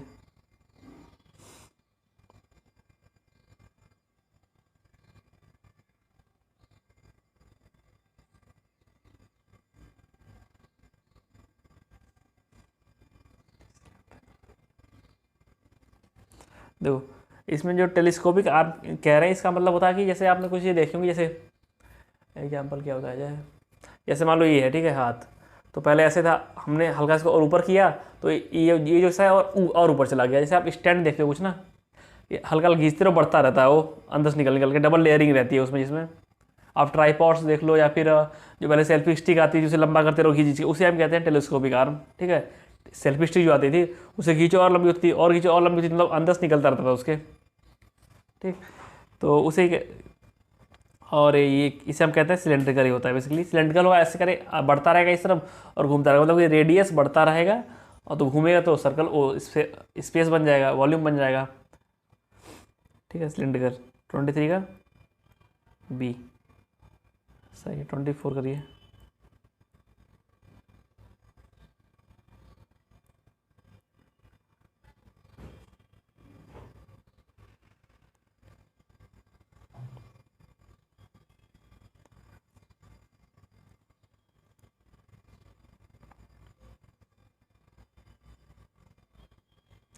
दो प्रोग्रामेबल ऑटोमेशन की बात की गई है। Programmable automation is use for low production volume और हाई वेराइटी ऑफ प्रोडक्ट। ठीक है, तभी प्रोग्रामेबल है कि मतलब कि अगर आपके चेंजेस आ रहे हैं प्रोडक्ट में, तो आप प्रोग्रामिंग करके चेंज कर दो और चेंजेस आ जाएंगे। ठीक है, मतलब द वे ऑफ वर्किंग भी चेंज हो जाएगा, कि मतलब पहले मशीनिंग करनी है, पहले ड्रिलिंग करनी है, सब चेंज हो जाएगा। तो इसे ही हम कहते हैं programmable automation. And low production volume and high variety कहाँ पे है, ये होना चाहिए 24 का। ठीक है, ये है भी। 25 ट्राई कीजिए। ये तो फर्जी क्वेश्चन है। पहले एनसी आएगा, फिर सीएनसी आएगा, फिर डीएनसी आएगा, फिर डिस्ट्रीब्यूटेड 1 2 3 4 होगा आंसर इसका। 1 2 3 4 ए। 25 का ए, ये तो बताइएगा सबको। 26 ट्राई कीजिए।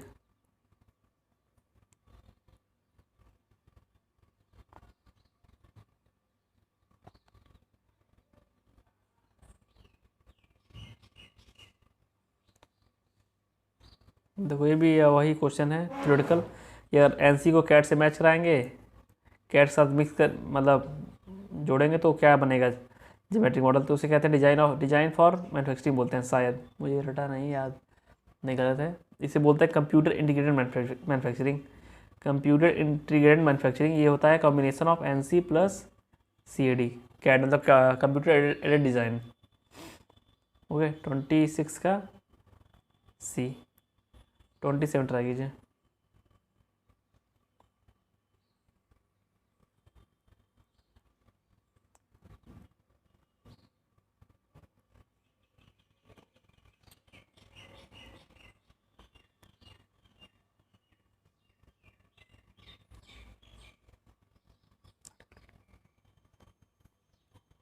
देखो, positioning accuracy of robotic arm is highest in the following type configuration of the robot. किसमें पोजीशनिंग एक्यूरेसी ज़्यादा होती है? वो होती है आर्टिकुलेटेड जॉइंट आर्म रोबोट में। ओके, 27 का सी। 28 ट्राई कीजिए।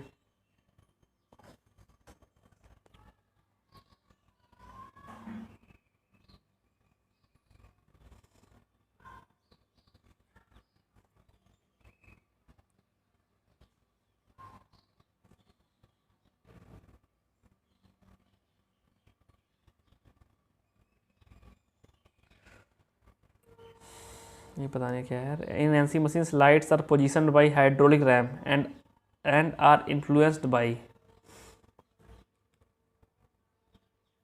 अब किसका आंसर दिया हुआ है? Length of stroke and feed. ठीक, 28 का सी आंसर है। 29 ट्राई कीजिए।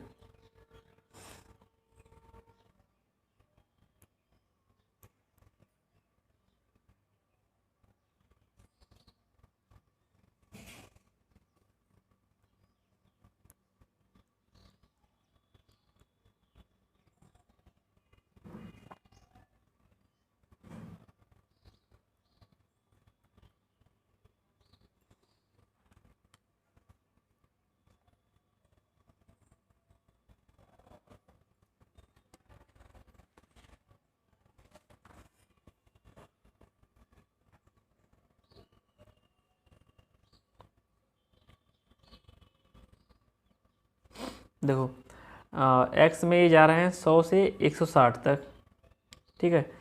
तो 150 चलना है एम और नीचे दिया हुआ है कि एक्स में स्पीड है 10,000 पर मिनट।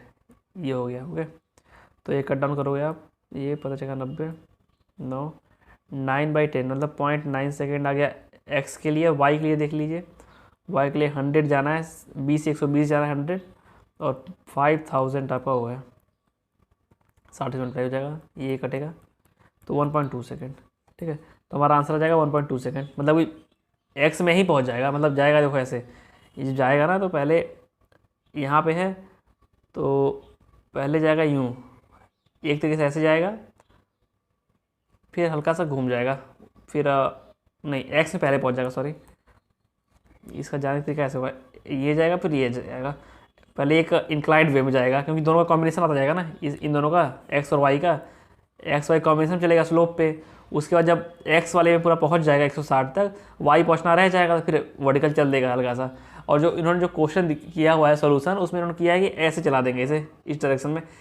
ऐसे कभी चल ही नहीं पाएगा, क्योंकि जो एक्स और वाई की डिफरेंट स्पीड्स दी हुई हैं, और इन्होंने जो सोल्यूशन दिया है उसमें बस V X square plus V Y square का अंडर रूट लेके वी निकाल दिया फाइनल, और डिस्टेंस बिटवीन लेके आंसर दे दिया। वो एब्सोल्युटली गलत है, वैसे नहीं कर सकते हैं इसे, क्योंकि एक्स और वाई की स्पीड अलग अलग है, ठीक है। अलग अलग है, और एक अलग एंगल पे जाएगा हमारा जो मोशन होगा, ठीक है। पहले जब एक्स वाई दोनों को चलाएंगे एक साथ, एक्स में चलाएंगे, वाई में चलाएंगे, तो एक इंक्लाइंट प्लेन में जाएगा, ऐसे जाएगा, ठीक है। उसका जब एक्स में पूरा पहुंच जाएगा 160 तक, तुरंत पहुंच जाएगा, क्योंकि स्पीड हाई है, इतना पहुंच जाएगा। फिर वाई में नहीं पहुंचा रहेगा, तो वर्टिकल वाई में चल देगा। इस तरीके से मोशन होगा, directly point to point motion, directly इस पॉइंट से उस पॉइंट मोशन नहीं हो जाएगा, एक ट्रेजेक्टरी बनेगी इस टाइप की, ठीक है। तो इन्होंने जो आंसर दिया हुआ है वो गलत है, इन्होंने आंसर बी दिया हुआ है वो एब्सर्ड है, वैसे कर ही नहीं सकते, वो तरीका ही नहीं करने का। तो अगर हल्का सा कॉमन सेंस लगाओगे तो उससे वैसे पॉसिबल नहीं है। तो 29 का बी आंसर नहीं होगा, 29 का सी आंसर होगा। मेरा सी आंसर है, और इन्होंने जो दिया हुआ है 29 का वो बी है, ठीक है। वो गलत है यार, अब मैं लिख दे रहा हूँ बस, क्योंकि ऑफिशियल वही है, और हर जगह देखो सी आंसर दिया था। आप ट्राई कीजिए क्वेश्चन नंबर 30।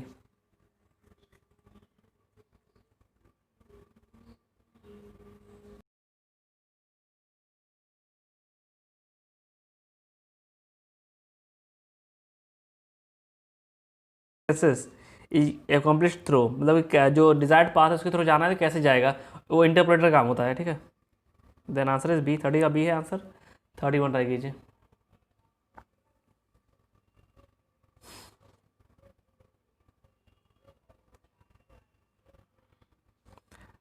अगला क्वेश्चन भी देखो यार, सिंपल क्या है, फैक्चुअल बेसिक क्वेश्चन है कि डिफाइन द कंपाइलर फंक्शनलिटी। जो कंपाइलर का फंक्शन होता है क्या होता है? It translates assembly language instruction into the object code, ठीक है। 31 का डी, 31 का डी, 32 ट्राई कीजिए।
Third question number, industrial robot will not have uniform diameter throughout their length. ठीक है, सही है। These robots will have to accommodate transmission element like pulley and gears and support like anti friction bearing. हाँ, reason सही हो सकता है क्योंकि ये सारी चीज़ें एकोमोडेट करनी पड़ती हैं। और तो मुझे करेक्टली पता नहीं कि क्या होगा, इन्होंने आंसर ए दिया है तो मैं ए बता दे रहा हूँ आंसर आपको। अब आंसर जाने के बाद अगर हल्का दिमाग लगाओगे तो वही कन्विंसिंग लगना शुरू हो जाता है कि हाँ ऐसा हो सकता है, ऐसा नहीं हो सकता है। 32 का आंसर ए दिया हुआ है, एक्सप्लेनेशन कुछ नहीं दिया हुआ है उन्होंने, तो मैं आंसर दे दे रहा हूँ। 33 करिए।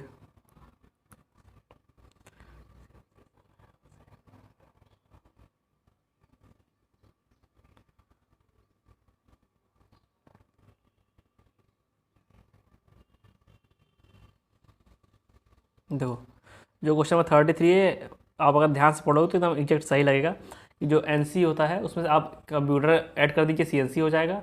और जो डीएनसी होता है उसमें जो कई सारे सीएनसी या कई सारे मशीन को कंट्रोल करते हैं उसे डीएनसी कह देंगे। तो दोनों स्टेटमेंट इंडिविजुअली करेक्ट हैं और कोई रिलेशनशिप नहीं है दोनों में। ट्राई कीजिए क्वेश्चन नंबर आप 34।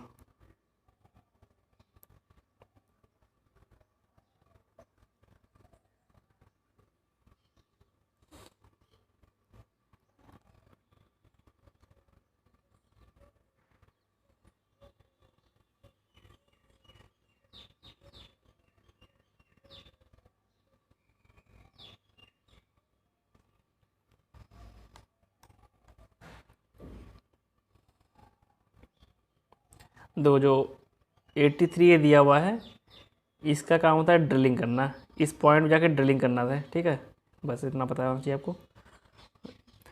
81, 82, 83 ड्रिल ये होता है, ये होता है डीप ड्रिल, ये होता है बोरिंग, काउंटर बोर साइकिल। ठीक है, ये counter bore cycle. 82 counter bore cycle. Try कीजिए क्वेश्चन नंबर 35।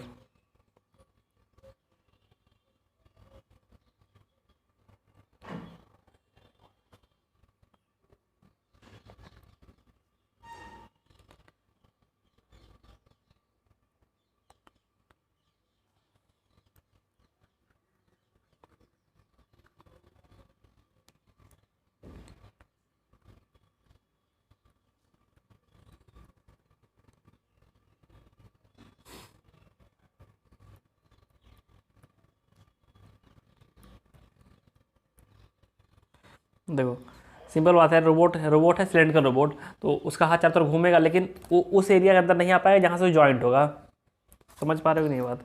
तो मान लो यहाँ पे ये गोला है, यहाँ रोबोट का आर्म फिट है, तो इतना एरिया कवर कर लेगा घूम के चारों तरफ। ये गलत बन गया, सर्कल गलत बन गया, एक मिनट। देखो, इस पे आर्म सेट है, इस वाले पे, तो ये घूम के इतना एरिया कवर कर सकता है ना, जो बीच वाला होगा वो कवर नहीं कर पाएगा। तो उसी को मैंने लिखा था पाई 2L, ये रेडियस 2L था, अंडर रेडियस L है, तो बस एरिया ये वाला वॉल्यूम निकाल देना है सिलेंड्रिकल। तो हमारा आंसर आ रहा था 35 का ए। 36 कीजिए।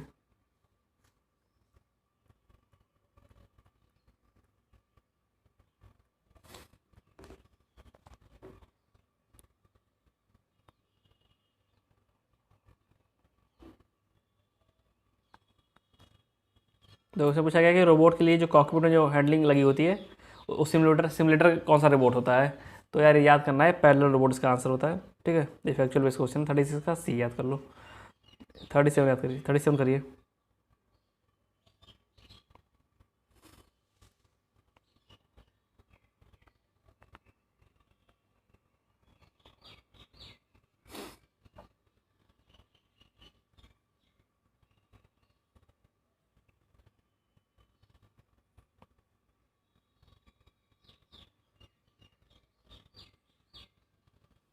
देखो जो क्वेश्चन है ऑटोमेटेड गाइडेड व्हीकल का, तो इसमें कोई इंसान नहीं बैठ रहा था, वो ऑटोमेटिक चलती है, ये बिल्कुल सही है, without human intervention for material handling, पहला सही है स्टेटमेंट।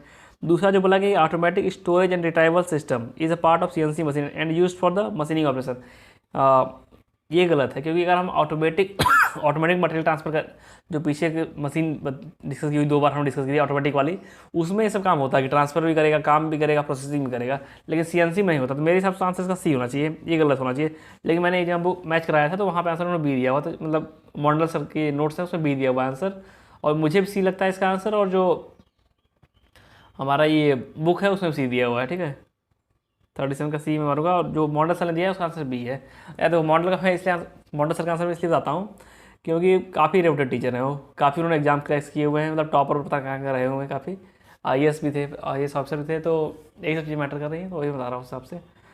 और क्वेश्चन नंबर 30 ट्राई कीजिए आप। 38, ये चैप्टर बहुत वैसा हो गया यार, बोरिंग टाइप का, सब कुछ में रटना ही है लगभग लगभग। अगले चैप्टर अच्छे आएंगे।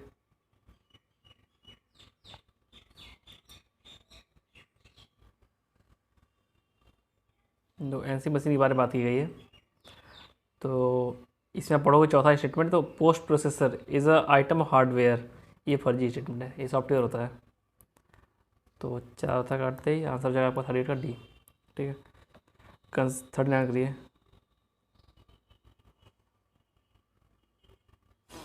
तो सी आई एम कैसे बना था हमारा, एन सी प्लस कैड, पीछे हमने डिस्कस किया था ना, ये दोनों मिला के। तो इसमें लेस डायरेक्ट लेबर होगा, ऑटोमेटिक चीज़ें होंगी। दूसरा less scrap and rework, high machine use, तीनों चीज़ें होनी चाहिए। आंसर इंडियन का ए होना चाहिए, ए है भी आंसर, ठीक है। ये चैप्टर खत्म हुआ सी आई एम एस वाला, अब हम आगे बढ़ेंगे।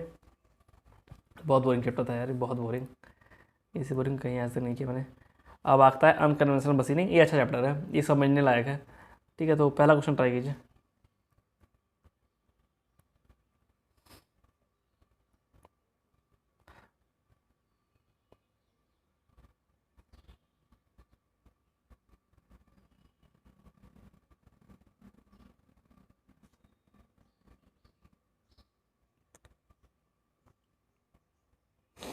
देखो जो फर्स्ट क्वेश्चन नंबर इसमें बोला कि कौन में किस में टूल वियर नहीं होता है, तो इलेक्ट्रोकेमिकल मशीनिंग में टूल वियर नहीं होता है, ठीक है। इलेक्ट्रोकेमिकल मशीनिंग होता क्या है कि कैथोड पे हम रखते हैं एक प्लेट, और एक प्लेट रखते हैं एनोड पे, जिसका पाउडर निकालना होता है उसे हम रखते हैं एनोड पे, और पाउडर हमारा डिपोजिट कहाँ होता है, कैथोड पे आके। और ये बात बहुत ध्यान सुनना, जिसका पाउडर निकालना होता है, मान लो कॉपर का पाउडर बनाना है तो कॉपर प्लेट्स को हम रखेंगे एनोड पे, लेकिन पाउडर जो डिपोजिट होगा वो होगा कैथोड पे आके। ओके, इतना याद रखो, इसी क्वेश्चन बन जाएंगे सारे, और इसमें कोई टूल वियर नहीं होता है। तो बी, सॉरी फर्स्ट का बी हो जाएगा। Try question number second.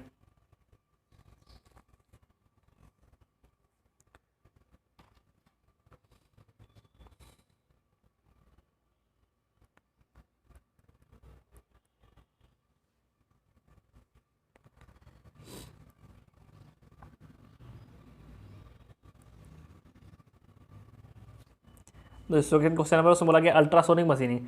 तो अल्ट्रासोनिक मशीनिंग आपको पता होगा, एब्रेसिव स्लरी होती है, उसी से हम हाई फ्रीक्वेंसी पे हैमरिंग करते हैं स्लरी से ही, तो उससे जो है फ्रैक्चर होता है उसमें ग्रेन्स में, और टूट के निकलते हैं, इसी से हम मशीनिंग होती है। तो ए का 2 हो जाएगा, ए का 2। और यहाँ आपको दिख रहा होगा वैक्यूम, तो वैक्यूम क्या जानते हो, ईबीएम यूज करते हैं, या तो वेल्डिंग हो या तो मशीनिंग, दोनों में ही वैक्यूम यूज होता है। तो इसको मिला देंगे, डी को 3 से मिलाओगे, तो ऐसा ऑप्शन बस एक ही जगह है, ये रहा, तो आंसर बी हो जाएगा। और सभी मिला सकते हो, सिंपल ही है, कोई बहुत कठिन नहीं है। Try question number 3।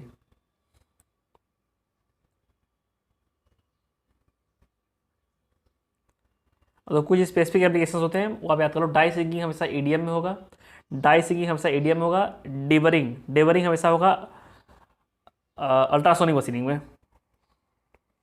ठीक है। एक मिनट, डेबरिंग का मैं हल्का सा कन्फ्यूज हो रहा हूँ, नहीं सॉरी, डाई सिंकिंग हमेशा होगी ईडीएम में, डेबरिंग हमेशा होगी एब्रेसिव जेट मशीनिंग में, और टिनी होल्स काटने हैं आपको तो लेजर वाला यूज कर लोगे आप। तो डाई सिंकिंग के लिए आप ईडीएम मिलाओ सबसे पहले, ए के लिए 3 मिलाओ, ए के लिए 3 मिलाते ये चला गया, कुछ सेट हुआ अपने आप नहीं। देन डेबरिंग, डेबरिंग के लिए हमें याद है एब्रेसिव जेट मशीनिंग एजीएम, ठीक है। तो बी के लिए 1 3 1 कहाँ मैच कर रहा है, सी में बस, तो सी मार दोगे आंसर आप। Try question number 4।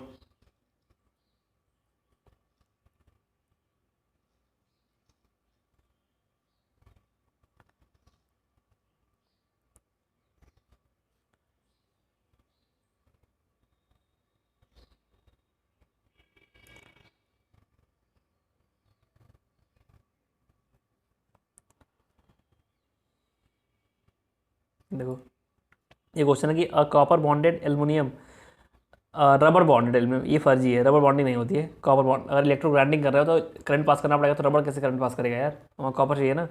तो copper bonded aluminium grinding wheels as AC as cathode and work piece as anode. तो जिसका भी हमें निकालना है मेटल, उसको हम एनोड ही बनाते हैं हमेशा, ठीक है। या तो आप ईसीएम में बात कर लो या फिर यहाँ बात कर लो, ठीक है। तो यहाँ भी इलेक्ट्रोकेमिकल ग्राइंडिंग ही हो रही है। तो कैथोड बनाएंगे वर्क पीस, हमारा जो मशीन है, और वर्क पीस बनाएंगे एनोड, ये सही है।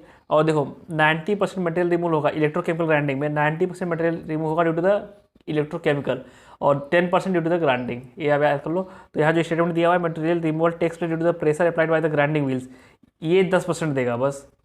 मेन देगा इलेक्ट्रोलिसिस, इलेक्ट्रोलिसिस से 90% होगा, ठीक है। तो हम दूसरा चौथा कंसिडर करेंगे, और आंसर हमारा होगा बी, 7th का, और 4th का बी हो जाएगा। और ट्राई कीजिए क्वेश्चन नंबर 5 ट्राई कीजिए।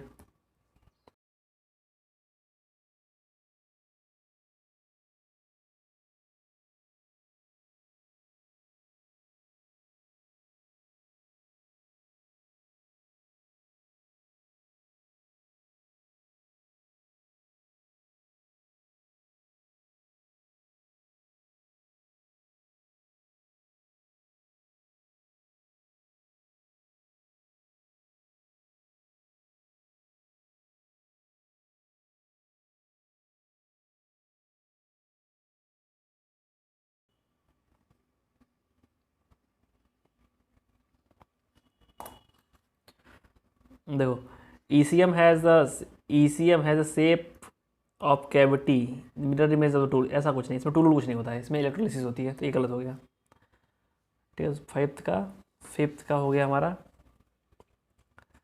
डी, इसका डी। 6 नंबर ट्राई कीजिए।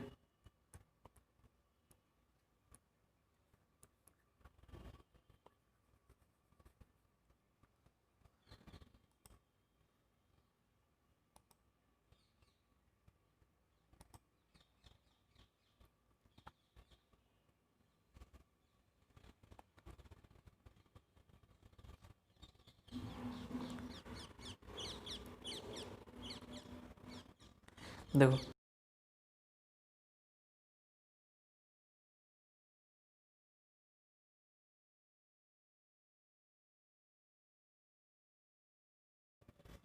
जो 6 नंबर क्वेश्चन है उसमें आपको जो सबसे ईजिएस्ट लगे, ईजिएस्ट क्या मिल रहा है, दिख रहा है इसमें, रूबी रॉड, ये होता है एलबीएम में। तो बी का फॉर्मूला मैच कराइए सबसे पहले, बी का 4 मैच कराते दोनों चला गया। देन ए का 2 ऑटोमेटिक मैच हो गया। देन सी मैच कराना है, इलेक्ट्रोलाइट कहाँ भी होता है, ईसीएम में डालते हैं, ठीक है। तो सी का 1, तो 2 4 1 इज डी। 6th का डी हो गया। Try question number 7th।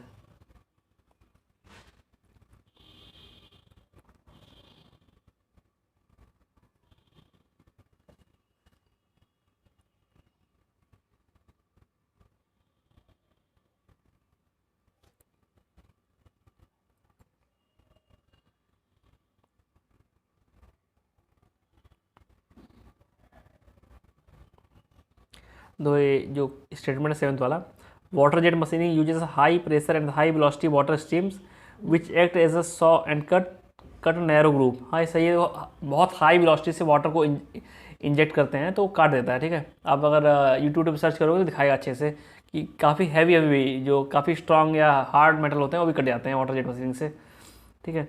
Reason क्या होता है, वाटर उस पर जाता है, मूवमेंट चेंज होता है उसका, उसी से फोर्स बनता है। Force required for the cutting is generated from the sudden change in the movement of the water stream. सही है सेवन्थ का, असर में सही है, रीजन भी एकदम करेक्ट बैठा हुआ है सेवन्थ का ए। आप 8th नंबर ट्राई कीजिए।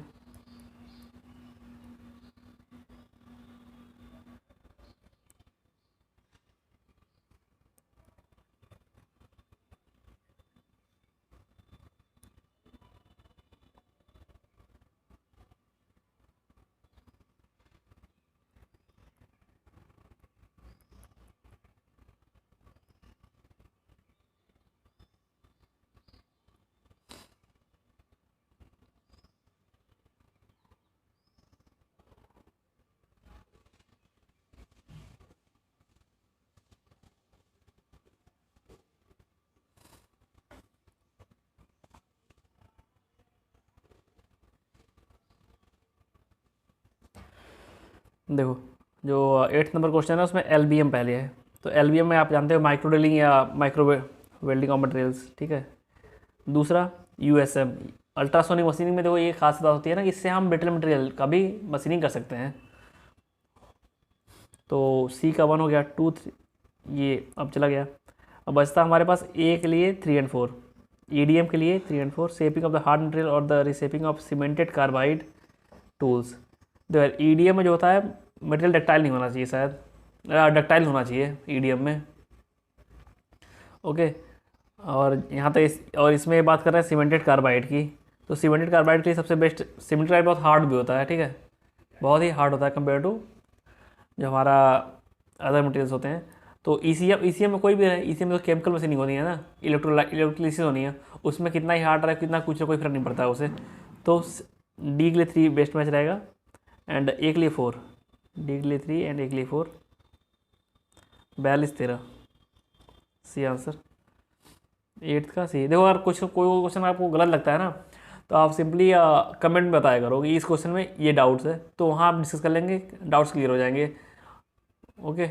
मैं कोई टीचर उचर नहीं हूँ किसी सब्जेक्ट का, मैं बस वीडियो बनाता हूँ, बस यही रहता है कि मैं जो क्वेश्चन बनाता हूँ उसे 3-4 जगह से वेरीफाई करके आंसर देता हूँ, मतलब एक जगह से नहीं कि गलती हो जाए जो वीडियो में, ओके। इसी तरह मैं इसलिए बताता हूँ कि इसने ये आंसर दिया, उन्होंने ये आंसर दिया हुआ है। ट्राई कीजिए क्वेश्चन नंबर 9th।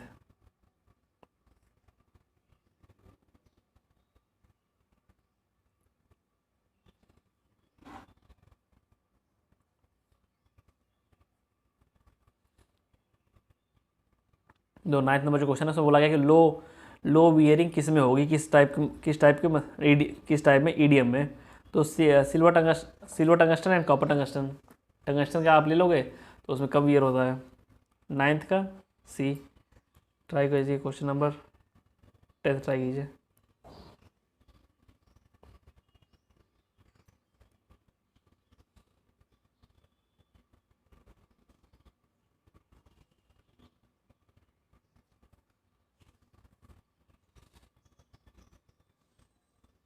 दो अल्ट्रासोनिक की बात की है, इससे डिस्कस कर चुके हैं हम लोग कि एब्रेसिव पार्टिकल्स होते हैं, उसी को हाई फ्रिक्वेंसी से हम लोग हैमरिंग करते हैं ऑन द वर्क पीस, उससे जो फ्रैक्चर होकर निकलता है हमारा जो वर्क पीस का मेटल है, उसी से मशीनिंग हो जाती है, ओके। तो 10th का सी। 11th में ट्राई कीजिए।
देखो, जो ग्राफ होता है हमारा एम आर आर का विथ कैपेसिटेंस, अगर एम आर आर यहाँ मान लो, और अगर रेजिस्टेंस है, रेजिस्टेंस से ग्राफ बना रहे हैं तो ये बनेगा, कैपेसिटेंस का बना रहे हैं तो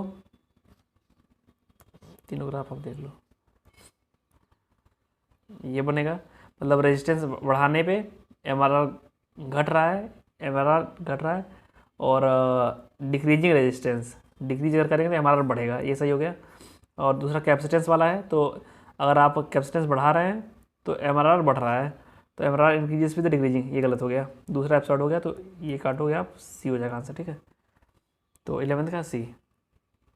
ये तो ग्राफ मैंने बना दिया एम आर आर का दोनों का, आर के साथ भी और सी के साथ भी, रेजिस्टेंस के साथ भी, कैपेसिटेंस के साथ भी, ठीक है। Try question number 12।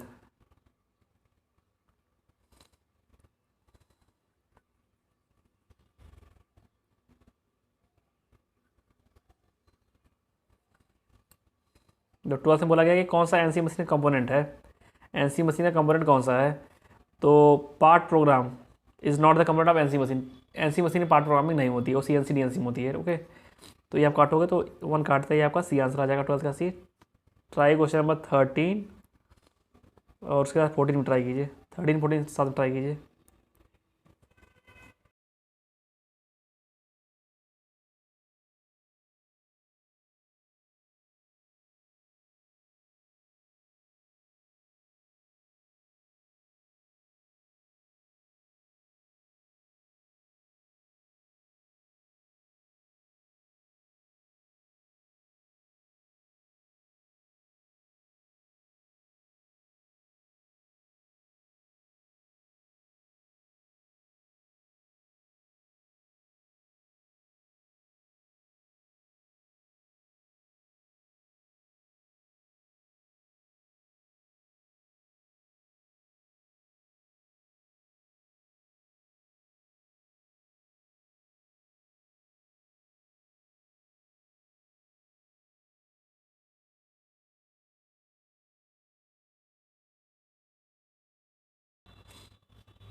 दो जो 30 नंबर क्वेश्चन है, 14 नंबर, दोनों matching type question, same type question है।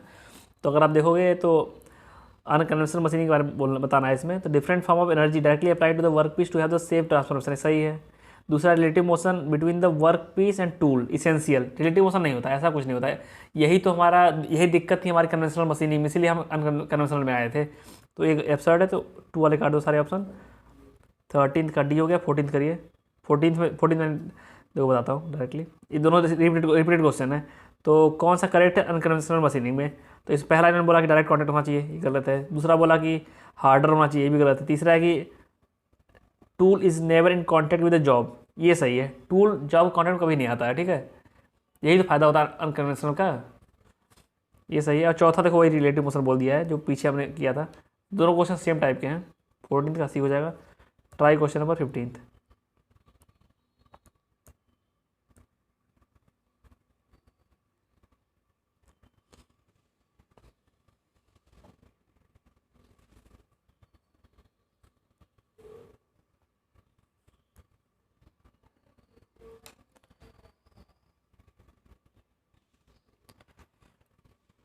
देखो, which are the one of the following processes metering hole in the injector nozzle of diesel engine, मतलब कि मीटरिंग होल बनाना है इन the injector nozzle, तो हम करते हैं ईबीएम से। देखो ये सब फैक्चुअल क्वेश्चन है यार, आपको एप्लीकेशन याद होना चाहिए, याद नहीं है तो याद कर लो जो बता रहा हूँ।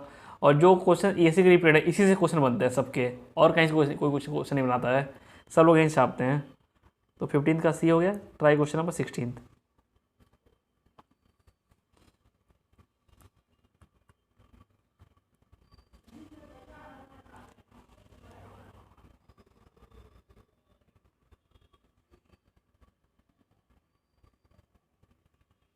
तो जो यूएसएम होता है, अभी उन्होंने पीछे डिस्कस किया होता है कि यूएसएम मेनली जो है ब्रिटल मटेरियल जो होते हैं ना, उनके लिए यूज करते हैं। और जितनी मशीनिंग सब आ रही हैं अनकन्वेंशनल वाली भी, वो भी हम ब्रिटल में नहीं लगा पाते हैं, ठीक है। लेकिन यूएसएम हम ब्रिटल में आराम से लगा सकते हैं, इसलिए जो रिफ्रैक्टिव मेटल्स होते हैं वो हमारे ब्रिटल होते हैं, इसलिए ये आंसर आ जाएगा 16th का डी। 17 ट्राई कीजिए, 17 ट्राई कीजिए।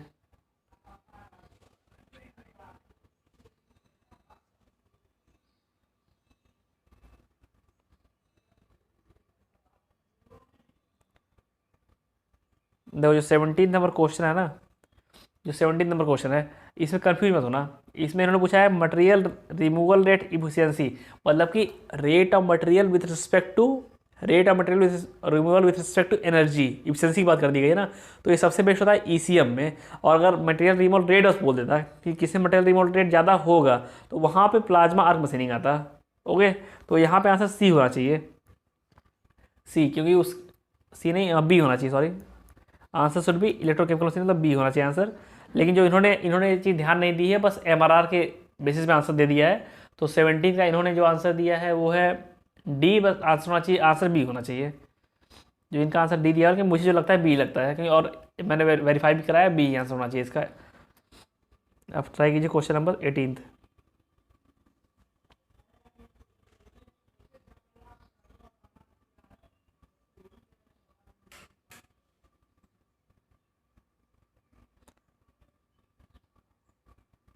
जो मैंने अभी बताया था आपको कि अगर जिसका पाउडर बनाना है उसको हम रखेंगे कैथोड पे, या तो जिसकी मशीनिंग करनी है उसको हम रखेंगे, नहीं सॉरी, जिसका पाउडर बनाना है उसे हम एनोड रखेंगे, या जिसकी मशीनिंग करनी है उसको एनोड पे रखेंगे। मतलब एनोड पे मेनली हमारे वर्क पीसेस रखे जाते हैं। ठीक है, तो यहाँ पे इन्होंने बोला है सेकेंड स्टेटमेंट में for making aluminium powder aluminium plate is made anode, सही है 18 का बी। आप 19 ट्राई कीजिए।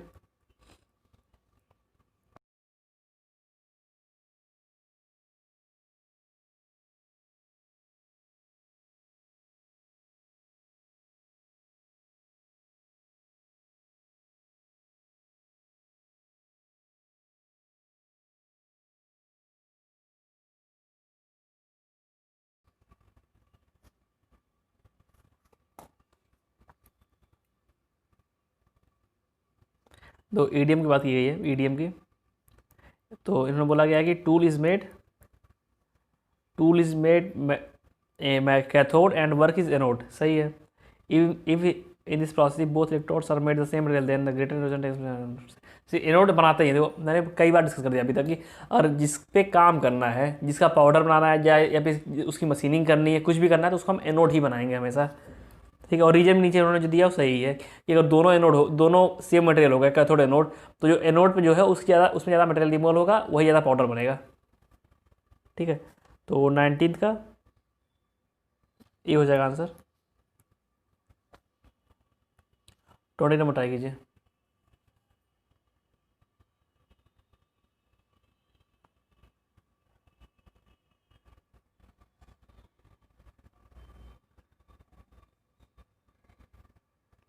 तो मैंने ये भी डिस्कस किया क्वेश्चन नंबर, जो सेकंड स्टेटमेंट है उन्होंने बोल दिया कि high electric current produces powdery deposit on anode.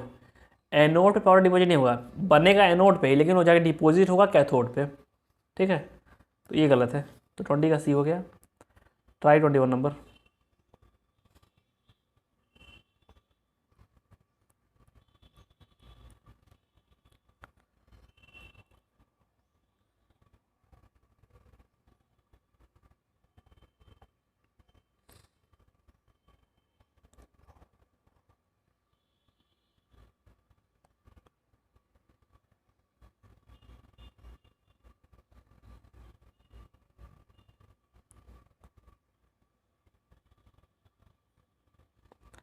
तो ये 21 question number powder cutting process है।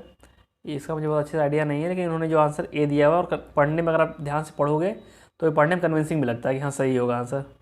ओके, 22 नंबर करिए।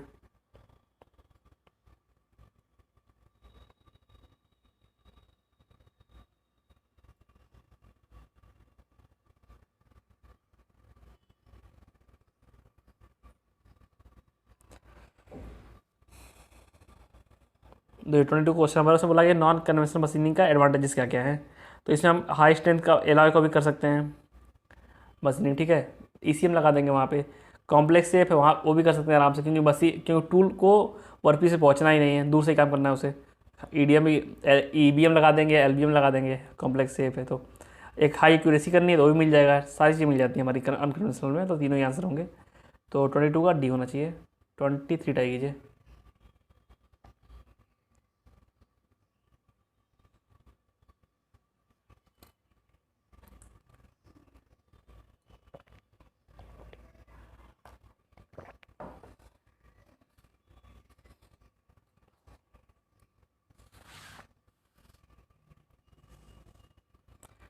Try question number 22, 23।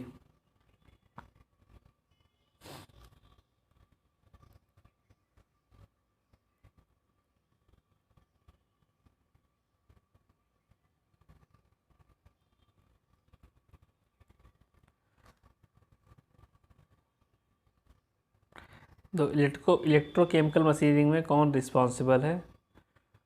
तो इसका आंसर यार एटॉमिक वेट दिया हुआ है, हर जगह दिया हुआ है, लेकिन मुझे पता नहीं क्यों, बहुत डिपेंड करता है, लेकिन रीजन नहीं हो सकता है वो। फॉर्मूले में तो आएगा वो। और जो मेन रीजन होगा मुझे लगता है वो इलेक्ट्रॉन्स होने चाहिए, इलेक्ट्रॉन का ट्रांसफ़र। और इसका लेकिन डिपेंड तो करेगा, देखो डिपेंड करेगा इक्विवेलेंट अल्ट्रा वेट यहाँ पे आ ही रहा है। ठीक है, तो बी आंसर मैं बी आंसर इसका होगा बता दे रहा हूँ। लेकिन मुझे जो इसका आंसर जो होना चाहिए वो होना चाहिए इलेक्ट्रॉन ट्रांसफ़र। ठीक है, कोरोजन कह सकते हैं या इरोजन ऐसे कह सकते हैं, लेकिन यहाँ बी दिया हुआ है आंसर, तो बी मान लेते हैं। करना ही क्या है हमें। 24 ट्राई कीजिए।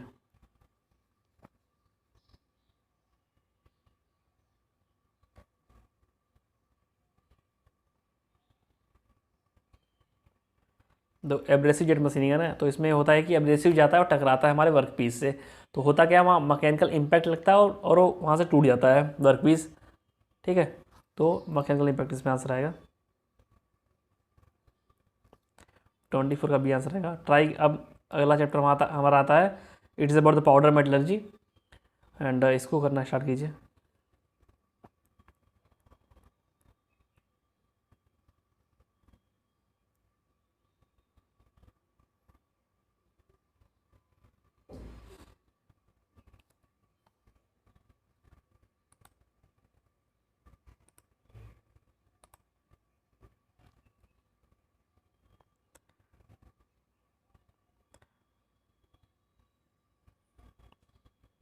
देखो, कौन कौन से कंपोनेंट जो कि बनाए जा सकते हैं पाउडर मेटलर्जी से पूछा हुआ है। तो कार्बन कार्बाइड टूल टिप, ये पता होगा, टंगस्टन कार्बाइड और जो टूल होते हैं पाउडर मेटल से बनते हैं। ठीक है, दूसरा है बियरिंग, जो सेल्फ लुब्रिकेटिंग बियरिंग होती है उससे बनती हैं। फिल्टर्स, काफ़ी माइन्यूट जिसमें होल्स चाहिए होते हैं, पोर्स चाहिए होते हैं, वो इससे बनते हैं।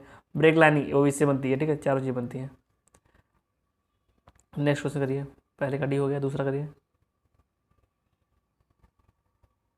दूसरा अगर रिपीटेड क्वेश्चन है, इसमें डी आंसर हो जाएगा। तीसरा करिए।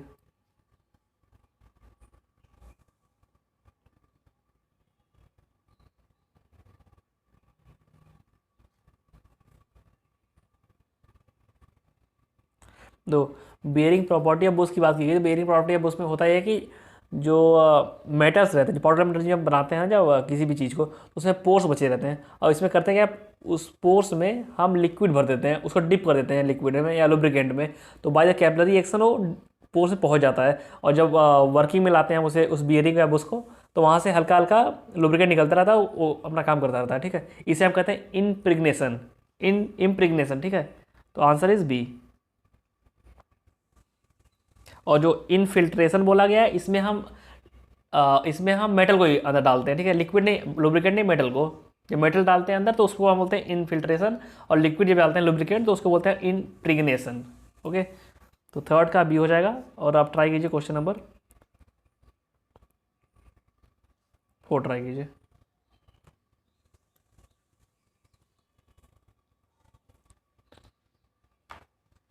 ओके, क्वेश्चन नंबर 4 ट्राई कीजिए।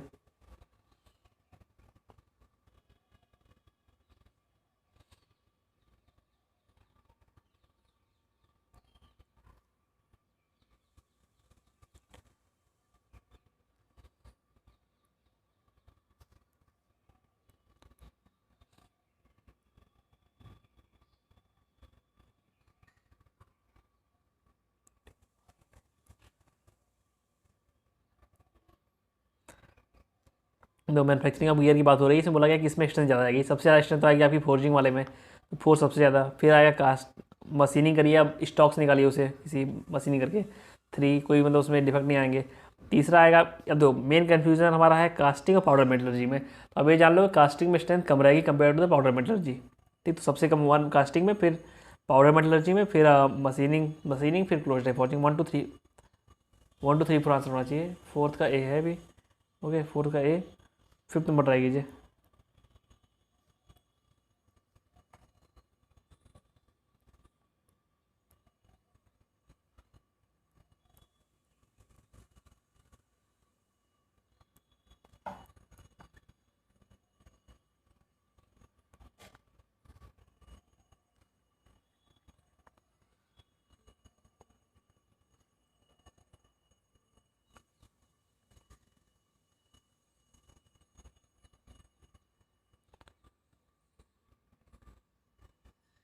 देखो एटमॉइसन आपको पता ही होगा कि वही हाई वेलोसिटी से एयर या वाटर जेट या कंप्रेसर पास कराते हैं और नीचे रहता है मेटल।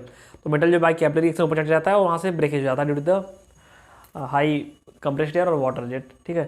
तो दूसरा जो स्टेटमेंट है, metallic powders obtained by atomisation process quite resistance to oxidation. ऐसा नहीं है यार, देखो अगर पाउडर सा बनाते हो सरफेस एरिया बढ़ेगा उसका, तो काफ़ी हाई रिएक्टिव होंगे ऑक्सीजन का, ऑक्सीडेशन हो जाएगा। तो ये स्टेटमेंट गलत है। पाँचवें का सी आएगा। Try question number 6।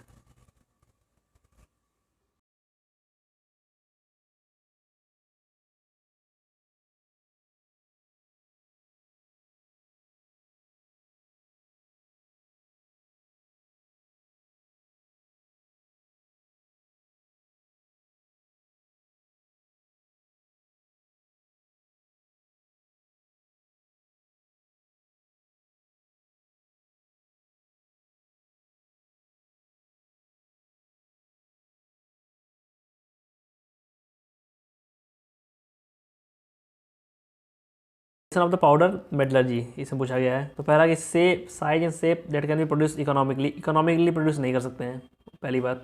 दूसरी है पोर्सिटी ऑफ पार्ट प्रोड्यूस, पोर्सिटी तो आ ही जाएगी पार्ट में, तो ये भी लिमिटेशन है। लेकिन अगर हम हाई डेंसिटी कर देंगे, इसे हाई कॉम्पैक्टिंग कर देंगे, हाई कॉम्पैक्टिंग कर देंगे तो पोर्सिटी खत्म हो जाती है, ठीक है। तो दूसरा लिमिटेशन नहीं है, तो दूसरा काटते हैं, आंसर आ जाएगा ए। लेकिन कर लेते हैं अवेलेबल, दूसरा काट दो आप, आंसर आ जाएगा ए, ठीक है। सिक्स्थ का ए होना चाहिए, सिक्स्थ का ए। सेवन्थ ट्राई कीजिए।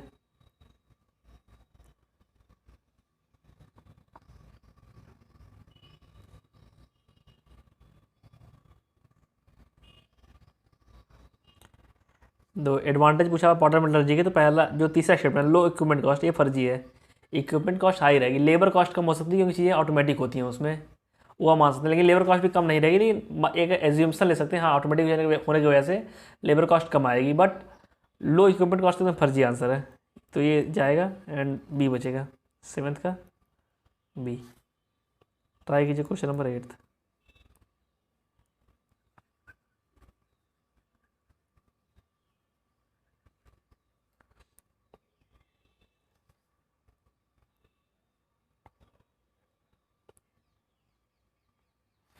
देखो दो चीज़ हम पढ़ चुके हैं पहले, ब्रेक लाइनिंग और सेल्फ लुब्रिकेटिंग बियरिंग, ये तो बनते ही बनते हैं।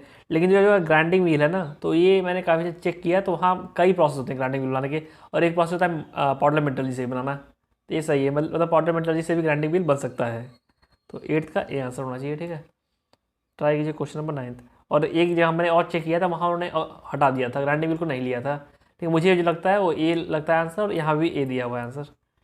ओके, क्वेश्चन नंबर 9 कीजिए।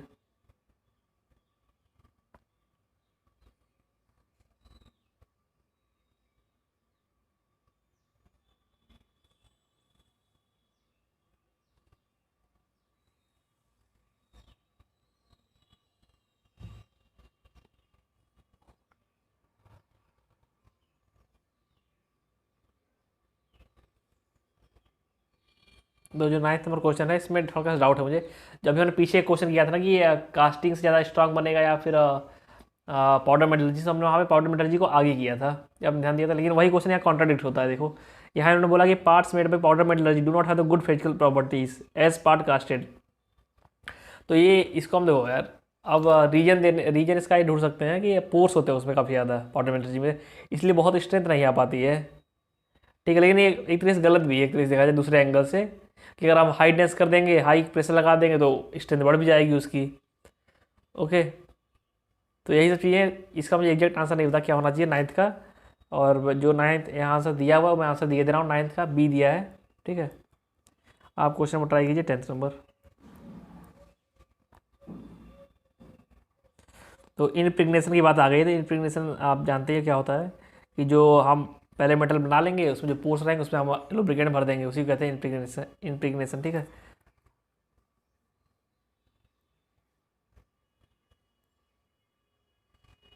तो ये रहा, लिक्विड और grease is filled in the pores, that is called the impregnation. तो 10th का आपका आंसर हो जाएगा सी, 10th का सी हो जाएगा। ट्राई कीजिए 11th नंबर।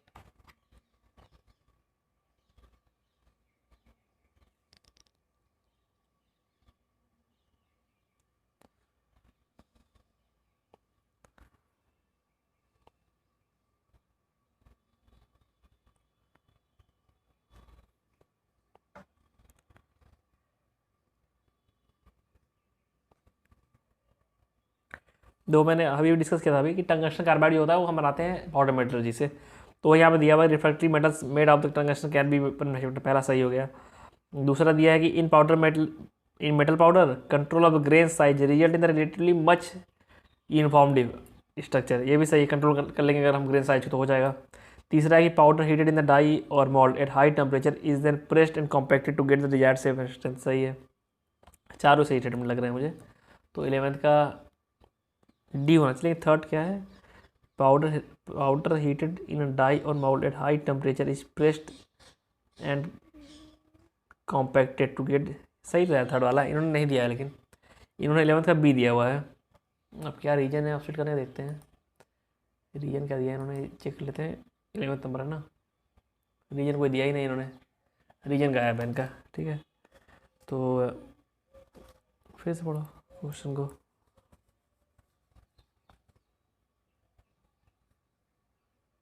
जो आंसर दिया हुआ है वो 11th का सी दिया हुआ है, ठीक है।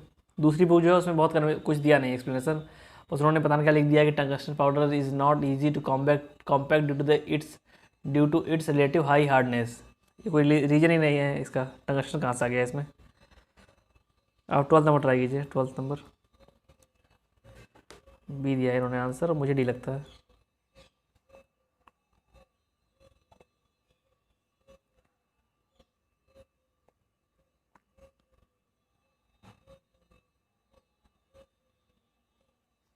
तो जो बोला गया है कि metal powder can be produced by the atomization process, सही है बिल्कुल।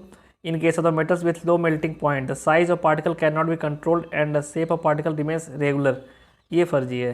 Shape of particle remains regular ऐसा कुछ नहीं होता है, ठीक है, इसमें फर्जी है, मतलब इरेगुलर टाइप होता है, जरूरी नहीं कि वो स्फेयर ही सारे पार्टिकल्स हों। तो 12th का सी हो जाएगा। ओके, आज का यार वीडियो बड़ा वैसा हो गया, मतलब बहुत इन्फॉर्मेटिव था और कोई समझाने कोई मतलब इसमें मतलब नहीं था, कॉन्सेप्ट नहीं थे कोई, सारी चीज़ फैक्चुअल थी, सब रट्टा मारना था, तो इसलिए बहुत मज़ा नहीं आया वीडियो बनाने में, मुझे भी नहीं आया और आपको भी देखने में बहुत नहीं आ रहा होगा, आया होगा। तो रटना ही है यार पूरा चैप्टर। ओके, थैंक यू, मतलब इतने 2 घंटे बैठने के लिए मेरे साथ। और प्लीज़ यार चैनल सब्सक्राइब करो चैनल को, एंड अपने दोस्तों को बताओ about this practice session. Okay, thank you for being with me and all the best for your exam.